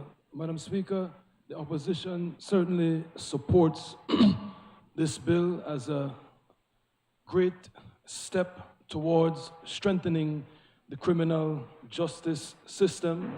I know the Minister of Police has his hands full, and our security forces do as well. And I believe we have to get to a point where we can increase the conviction rate for the people that are terrorizing our nation. I sit on the Constitution and Foreign Affairs House Committee, and I have been deliberating this bill with some of the legal minds, and I'd just like to offer some of the suggestions that are being made to strengthen this bill. Again, while we support as the opposition, we would like to see some more provisions made to strengthen the anonymity of the witnesses, to protect who comes in contact with these witnesses. Some of the things that have been suggested is that only the magistrate would know the identity of the witness, because we've had instances where senior ranking security forces members have leaked the identity of witnesses. So we would just like to see a greater protection of the identity of witnesses in securing that whenever the transfer of information takes place, it would eliminate some of the layers so that we could protect the identity of the witnesses in a greater fashion. Thank you, Madam Speaker. I recognize the member for Fort George. Good afternoon, Madam Speaker. Thanks for the opportunity. I know there was no debate on the previous two bills, Madam Speaker, but I just wanted to rise and give my support and the support of the people of Fort George for these three bills, Madam Speaker. I think it signals the commitment of this government in Plan Belize to make sure that justice is carried out equally, equitably. Access to justice is something very important in this country, Madam Speaker. And I listened to the leader of the opposition just now, and certainly whatever suggestions they have to improve upon these bills would be welcomed. I wouldn't want to throw our security forces under the bus, Madam Speaker, to say that they are leaking out any information. But certainly I believe that we need to protect our witnesses. We need to have access to our courts more open, and certainly we support these bills. The protection of witness bill is one that is long overdue. We have to protect our most vulnerable, those that are victims in our society, and those that are witness to the crimes, to make sure that justice is served properly. Thank you, Madam Speaker. I recognize the Honorable Minister. Madam Speaker, I would just like to thank the leader of the opposition and other members of the opposition for lending their support for this very important bill. It is certainly an issue that has arisen time and time again, whereby witnesses do not feel safe in either giving a statement to the police or actually showing up for the trial in the case of criminal proceedings. Certainly we welcome any suggestions from the opposition in strengthening this particular piece of legislation, but I just wanted to highlight that included in this bill are very serious penalties for any contravention or disclosure to the public of the identity of witnesses who are protected under this particular act.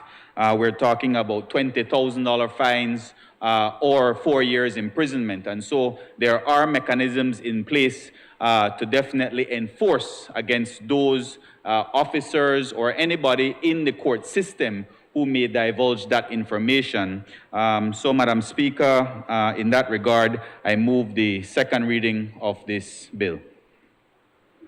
Honorable members, the question is that the bill for an act to provide for the protection of witnesses in criminal proceedings by enhancing the ability of a witness to give testimony in judicial proceedings and to cooperate with law enforcement authorities and to provide for matters connected therewith or incidental thereto be read a second time. All those in favor kindly say aye. Those against kindly say no. I think the ayes have it.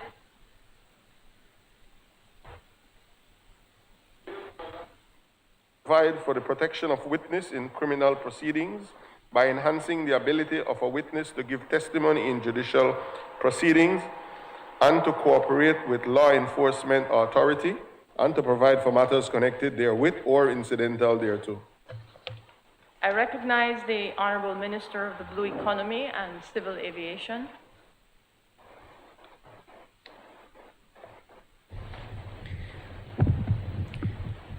Thank you, Madam Speaker. On the Fisheries Resource Amendment Bill 2022, Madam Speaker, I move that the second reading of a bill for an act to amend the Fisheries Resources Act, Chapter 2-110 of the Substances Laws of Belize, Revised Edition 2020, to provide specific penalties for certain offenses and to provide for matters connected therewith or incidental thereto.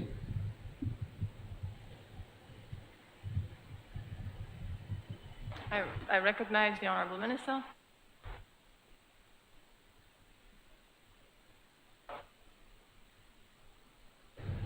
No? Now, Madam Speaker, I move to second reading for reading of a bill for an act to amend the Fisheries Resource Act, Chapter 210 of the Substantive Laws of Belize, Revised Edition 2020, to provide specific penalties for certain offenses and to provide for matters connected therewith or incidental thereto. Honorable members, the question is that the bill for an act to amend the Fisheries Resources Act, Chapter 210 of the Substantive Laws of Belize, Revised Edition 2020, provide specific penalties for certain offenses and to provide for matters connected therewith or incidental thereto be read a second time. All those in favor kindly say aye. Those against, kindly say no. I think the ayes have it.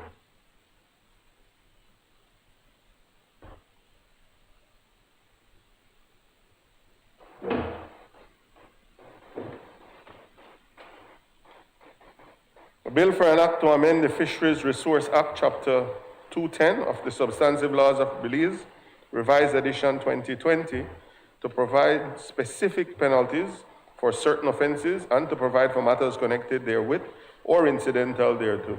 Committee of the Whole House on Bills. Honorable members, the House will now resolve into a committee of the whole House to consider the bills that were read a second time. I would like to ask the visitors in the galleries to leave during the portion of this sitting.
Bills for third reading.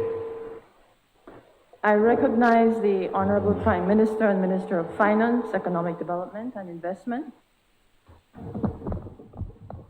Speaker, this is the General Revenue Supplementary Appropriation 2021-2022, number 4 bill.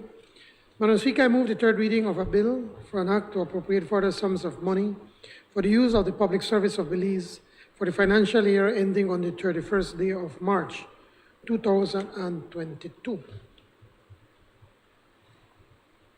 Honorable members, the question is that the bill for an act to appropriate certain sums of money for the use of the public service of Belize for the financial year ending on the 31st day of March 2022 be read a third time. All those in favor kindly say aye. Those against kindly say no. I think the ayes have it. The bill for an act to appropriate further sums of money for the use of the public service of Belize for the financial year ending 31st day of March 2022. I recognize the Honorable Prime Minister, Minister of Finance, Economic Development and Investment. Madam Speaker, I rise to report that the Committee of the Whole House has considered the Central Bank of Belize Amendment Bill 2002 and passed it without amendment. I now move the third reading of that bill. Honorable members, the question is that the bill for an act to amend the Central Bank of Belize Act, Chapter 262 of the Substantive Laws of Belize, Revised Edition 2020, to further capitalize the Central Bank of Belize and to provide for matters connected therewith or incidental thereto, be read a third time. All those in favor kindly say aye. Aye. Those against kindly say no. I think the ayes have it. The bill for an act to amend the Central Bank Act, Chapter 262 of the Substantive Laws of Belize, Revised Edition 2020, to further capitalize the Central Bank of Belize and to provide for matters connected therewith or incidental thereto. I recognize the Honorable Prime Minister and Minister of Finance, Economic Development and Investment. Madam Speaker, I rise to report that the Committee of the Whole House has considered the Development Finance Corporation Amendment Bill 2022 and passed it without amendment. I now move the third reading of that bill. Honorable members, the question is that the bill for an act to amend the Development Finance Corporation Act, Chapter 279 of the Substantive Laws of Belize, Revised Edition 2020, to widen the scope of the corporation's purpose, provide for a period of limitation to provide for penalties and punishments for directors and officers of the corporation, and to provide for matters connected therewith or incidental thereto, be read a third time. All those in favor kindly say aye. Those against kindly say no. I think the ayes have it. Finance Corporation Act, Chapter 279 of the Substantive Laws of Belize, Revised Edition 2020, to widen the scope of the corporation's purpose, to provide for a period of limitation, to provide for penalties and punishment for directors and officers of the corporation, and to provide for matters connected therewith or incidental thereto. I recognize the Honorable Minister of Education, Culture, E-Governance, Science and Technology. Madam Speaker, I rise to report that the Committee of the Whole House has considered the Indictable Procedure Amendment Bill 2022 and passed it without amendment. I now move the third reading of that bill.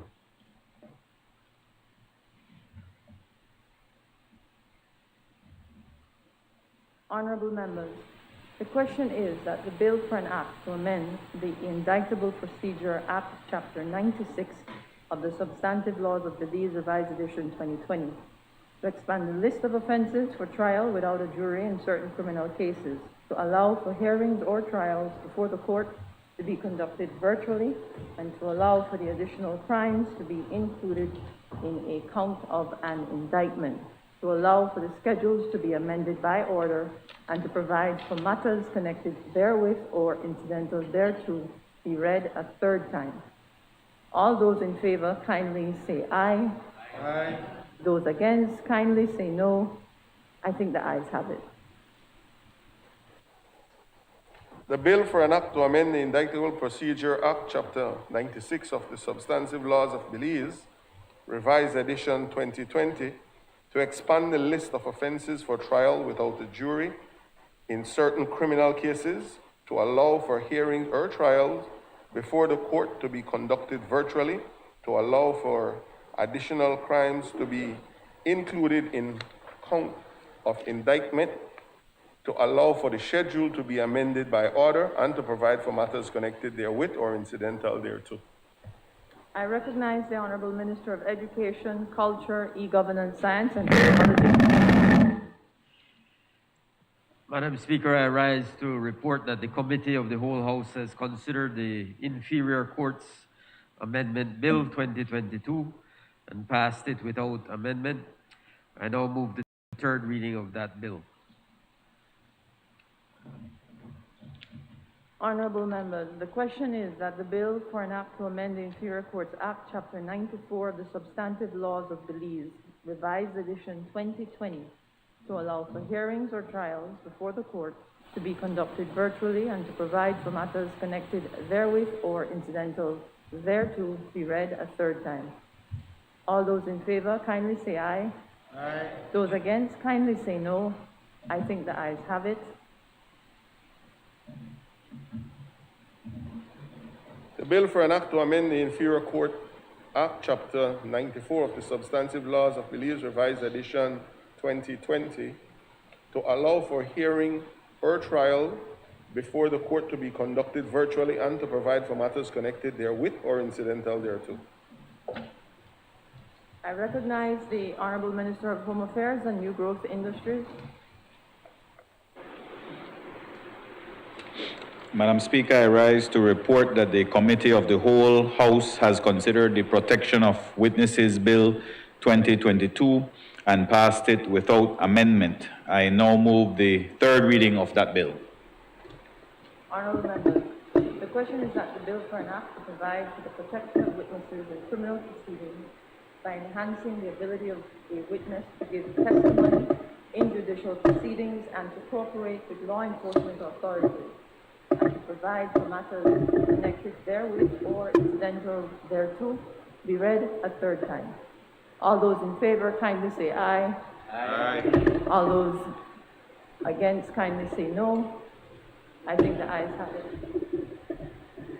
A bill for an act to provide for the protection of witnesses in criminal proceeding by enhancing the ability of a witness to give testimony in judicial proceeding and to cooperate with law enforcement authority and to provide for matters connected therewith or incidental thereto.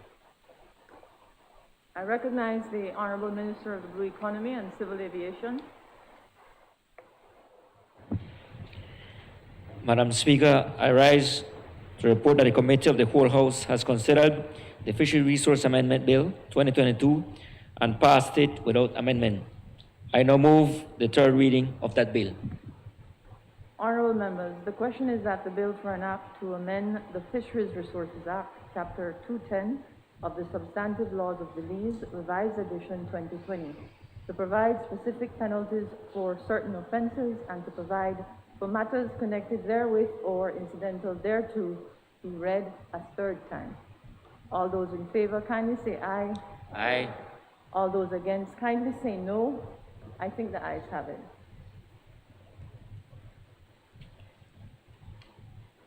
The bill for an act to amend the Fisheries Resource Act, Chapter 210 of the Substantive Laws of Belize, Revised Edition 2020, to provide specific penalties for certain offenses and to provide for matters connected therewith or incidental thereto.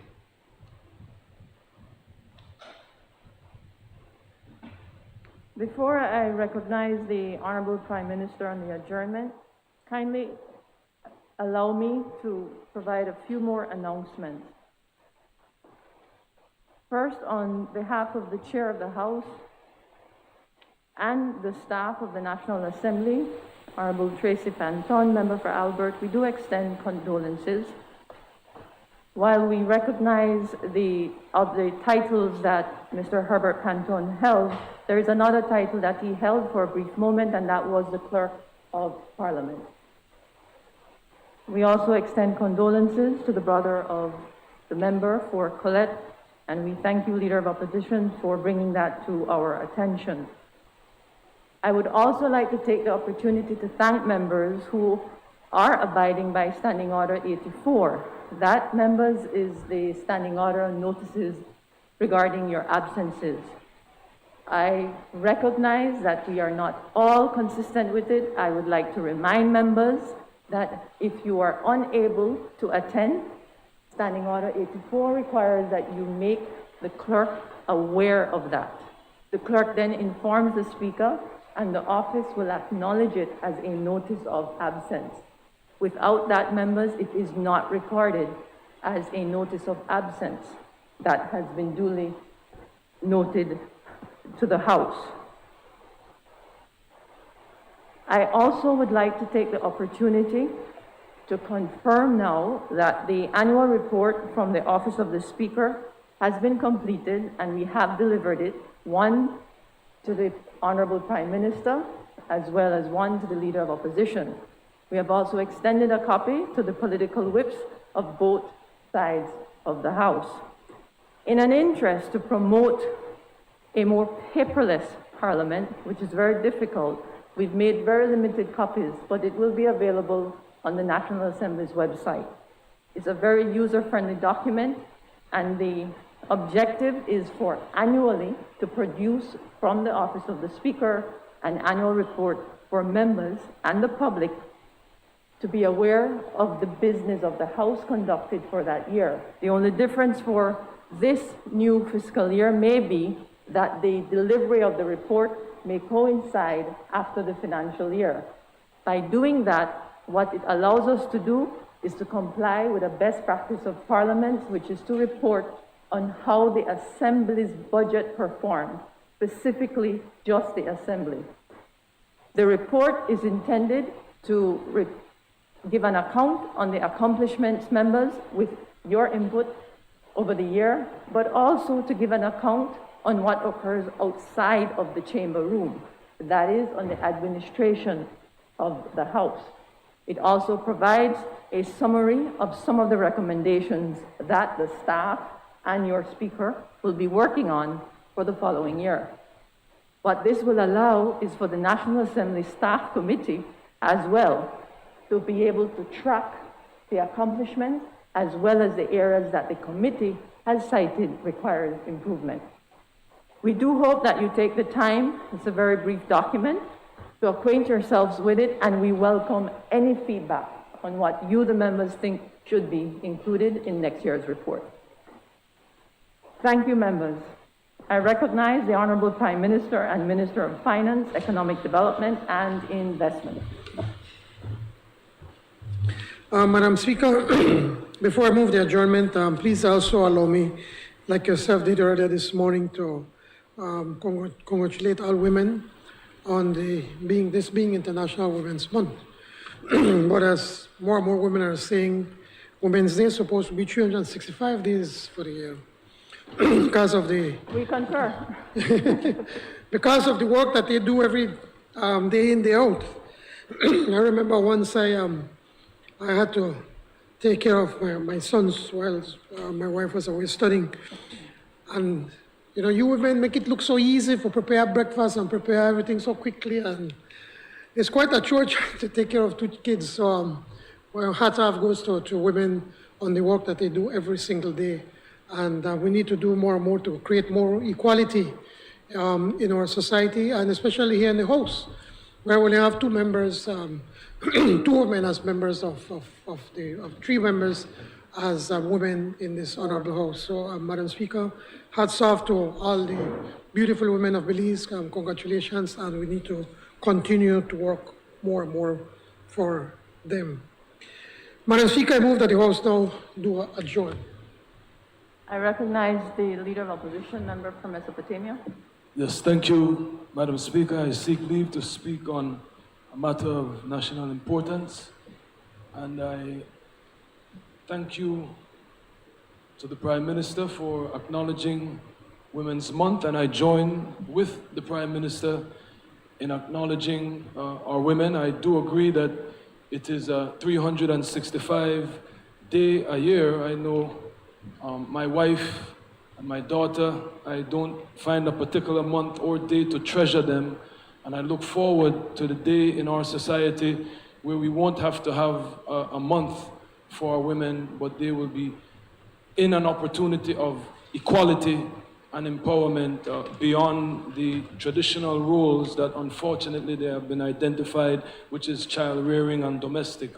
We are far away from that, and certainly I see women as equals, and as human beings, you have superior human beings who are more qualified in certain aspects than others, but certainly a gender plays no role as far as the ability of human beings. Madam Speaker, I would also like to again extend my condolences to my sister, my UDP sister from Alberts, on the passing of former Senator Herbert Pantan, former magistrate as well, and he has contributed so invaluably to the United Democratic Party and to Belize. I would also like to acknowledge the passing of former Minister Elito Urbina, who served in Orange Walk North, and my deepest sympathies to his family. Also, the member from Collett, who is not here today, his brother, John Farber, passed away, and I extend deepest sympathies to him. And finally, in Mesopotamia, someone who is like a brother to me, Edward Scrubboard Saldano, has passed away and was murdered. And certainly that is why we support the bill to protect the identity of witnesses who need to support the security forces and the prosecution in putting away these terrorists that are terrorizing our society. The matter that I would like to speak about, Madam Speaker, is the relief. I learned from the best. I learned from the best. I learned from the best. Thank you for your tutorial, Prime Minister. The matter I would like to speak about is the unlawful invasion of Ukraine by Russia and the desperate relief that is needed by the Belizean people in light of that illegal invasion. I would have hoped that the government was going to bring a motion today condemning Russia for their violation of human rights and international law, the same way you did for Israel, but you never disappoint to disappoint. But Madam Speaker, the people of Belize, I'm traveling all across the country right now, meeting with the delegates of Belize.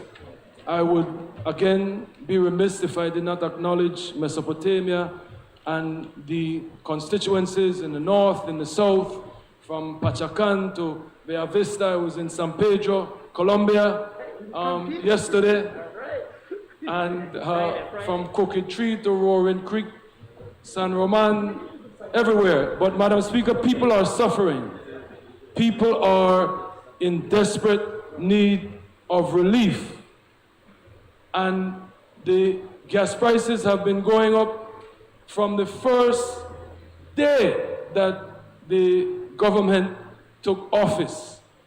And so now with the crisis in Ukraine, where gas prices are soaring, I call on the Prime Minister to take the necessary steps to bring relief to our people in the villages, in the cities, all across this nation. They need you, Prime Minister. You are bragging about such a robust recovery and how in the North, Central, and South of America, Belize boasts the greatest growth, please take that bounty and bring relief to our people. They are crying, they are suffering right now. I understand you say that employment has increased and the economy is better than it has ever been. With the crisis in Ukraine, it offsets whatever gains you claim to have made, and your attention is needed. It is dire all throughout this country, from the villages to the cities. And I ask that you recognize what the crisis in Ukraine, what the illegal invasion by Russia has done, and how it is impacting the cost of living, and cut the taxes to the gas, as you said you would do as leader of opposition, or bring relief in the form of subsidies. Bring relief, give back the taxpayer dollars that are being collected right now by your government due to the crisis in Ukraine. Give it back to the people of this great nation, Prime Minister. Thank you very much, Madam Speaker. I recognize the Honorable Prime Minister. I think you do best when they write the script for you, you know. They usually write the script for you, but I guess they never had time to write the script, no? But Madam Speaker, obviously the member of Mesopotamia is just posturing, trying to win some points for his election. When is it? Is it this weekend or next weekend? Oh, next weekend. No wonder you never want to hold the budget debate next week, no? And to talk about all the places that he has visited. Madam Speaker, the truth of the matter is that if he would do his homework, he would realize that previous governments and this government, that the tax in the fuel brings in about $180 to $190 million. Could you allow me to finish? When you talk, I listen to you. And that we are still not out of the woods financially. We're still in a very precarious position. But we need to continue pushing to ensure that the economy grows to be more resilient than it is. And as I said in my speech, there are many things that we don't control. Inflation, the war in Ukraine, the cost of energy, the cost of fuel, all of that is out of our control. Now, whatever it is that we do, if we cut from one area, or we have to try to find it somewhere else, or else we can't give the salary raise, we can't do a lot of the things that we have to do to help our people. That does not mean that we don't have any ideas as to what to do. If you'd have asked me earlier, and privately, I would tell you just right now, in the last shipment of diesel, the government cut the taxes by about $400,000. It would have gone up even more. But we quietly cut, we never had to announce it, but we are cutting already on the taxes.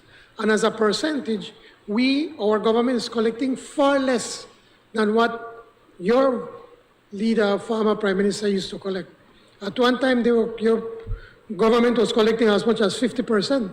Right now, we are down to probably around 30 or a little bit less than 30% because the price continues to go up. To make the point that we are not this arrogant government that we believe we have all the answers, what we have done is that tomorrow, Madam Speaker, I have invited the social partners and different organizations from the business sector, including Belize Chamber of Commerce, the Belize Business Bureau, the Belize Agro-Productive Association, BAPS, all of these groups, for us to meet at the House of Culture tomorrow. And I want to hear them out. What are the ideas? What ideas do they have? What can we do with the cost of fuel? Now, I know some people are getting excited because Barbados decided to bring down, I think, the price of fuel or the tax, I think about 14 cents or something around that. But what they don't realize that right now, as it is, the cost of fuel in Barbados is over $15. And so over in the Caribbean, it is affecting them far worse than what is how it is affecting us. So we are going to be meeting with our social partners and including the private sector tomorrow. And we're going to discuss, we're going to show them everything. We have nothing to hide as to historically what was the price of fuel, what is the taxes that we've been collecting, and ask for ideas. We're going with a blank page, and we want to hear from them, and based on the discussion what we have, then we will find a way how we can best provide relief to our people. But relief, we will give relief to the Belizean people. Thank you, Madam Speaker. I recognize the member for Corozal North. Madam Speaker, if I may be allowed to address a matter of urgent national importance, and it has to do with the fuel subsidy that is normally given to the cane farmers on an yearly basis during the harvest season. Madam Speaker, I note with concern some of the topics that were mentioned in the budget speech of the Prime Minister just a while ago. And if I may quote from just a couple of what was mentioned, we perfectly understood that the country is performing to the extent that the Belizean economy is the fastest growing economy in the Latin America and the Caribbean. So it seems to me, Madam Speaker, that in terms of the economic indexes, in terms of the markers, we are overperforming and we are outnumbering what was expected for us in terms of what has to do with the economy. In the words of the Prime Minister, the economy of Belize is remarkable. Madam Speaker, but this does not reflect what I see in the up north section of our country, and particularly with what has to do with the sugar industry. I got a number of my farmers in the constituency of Corozal North who came to me basically asking me on how it is that government is able to calculate the fuel subsidy. Under a UDP administration, farmers got duty-free fuel as it pertains to the time between the harvest of the sugarcane at any given year. Never did we attack, never did we cut that subsidy because we fully understood the impact that fuel has on the competitiveness of the farmers and that fuel has on the viability of the sugar industry, but more importantly, on the livelihood of these farmers. Madam Speaker, on the 27th of December 2021, the subsidy given to farmers stood at $4.14. This is for farmers in the Orange Walk district. On the 12th of March 2022, the subsidy given to farmers saw a reduction to $3.44. For that same date, the 27th of December 2021, for the Corozal farmers saw fuel subsidies to the amount of $4.14, and on the 12th of March 2022, they saw a decrease in that subsidy to $3.45. For both districts, it represented a 70-cent cut per gallon. That represents 16% more on taxes for fuel to cane farmers. Madam Speaker, you would want to think that any responsible government, particularly in a time of crisis, particularly when the sugar industry is struggling, you would want to see that you would have a government that is expanding its social assistance, that it is extending the incentives that it has to cane farmers. This is not what I'm seeing up north. Many farmers have gone to me indicating that they're concerned that while they have seen the prices of diesel reaching to almost $14, the fuel subsidy is going down, and it's going down. This is affecting the pockets of farmers directly. Under the UDP, there were hard times, we had difficult times, we had times of fiscal constraints, but never, ever, ever did we consider bringing down the subsidy on fuel. This is unprecedented, Madam Speaker, and while you understand that there are serious challenges in the international arena, I do not at any point in time support any reduction in fuel for the farmers. I would ask of all the farmers, of all the members on that side, and I want to indicate to you, Madam Speaker, that, post the 2020 general elections, there was a meeting of the farmers, of the different cane farmers, and I attended a meeting of one of the particular associations. And there was a comment made by one very ardent supporter of the People's United Party who said that, look, under this PUP administration, we have 6 ministers up north and we have a prime minister. And now the sugar industry of up north should be thriving. I want to tell that person, no. If it is that this industry is thriving, you need to ask why it is that at this particular juncture, we are cutting fuel subsidies. We know the challenges coming ahead. We know that internationally, the world prices are projecting to be hitting unprecedented ends. But I must say that whatever happens outside Belize is something that we cannot control. What we could control is the amount of taxes that we collect. I heard as well, Madam Speaker, the debate as it pertains to the issue brought by the member of Mesopotamia.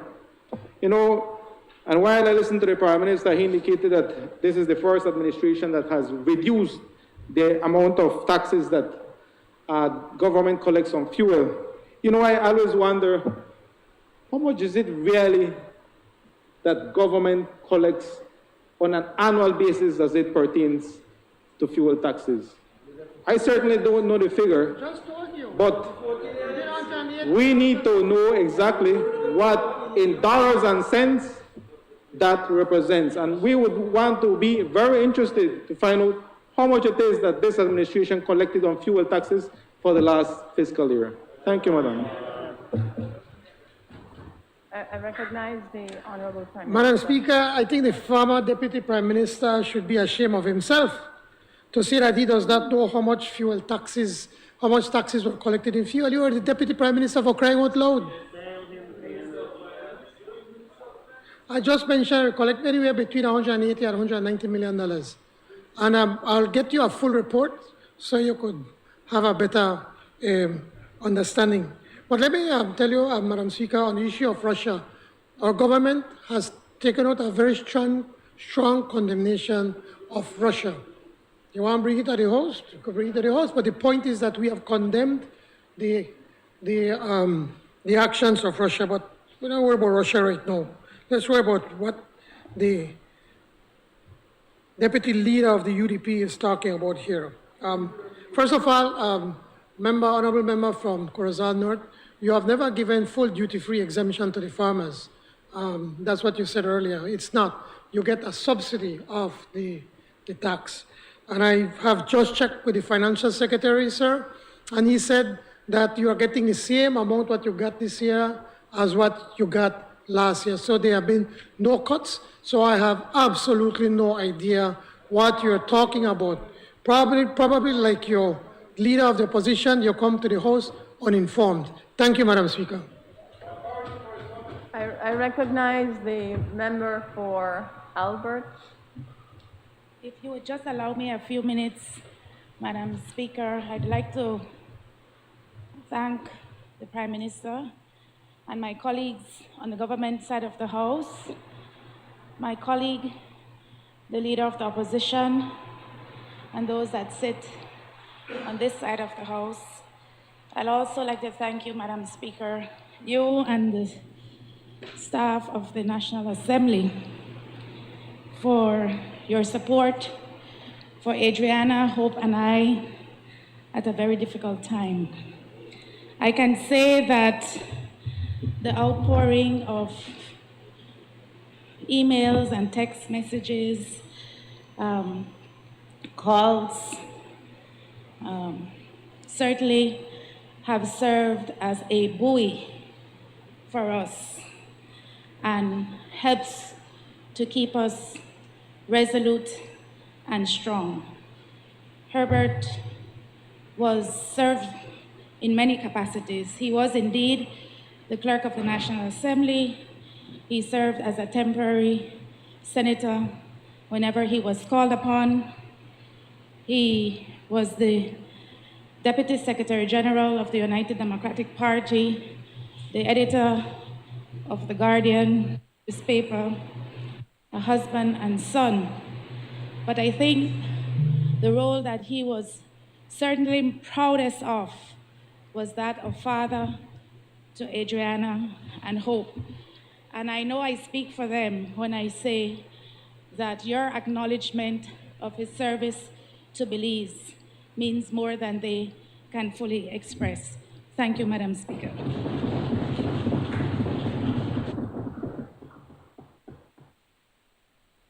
Honorable members, the question is that the House do now adjourn. All those in favor kindly say aye.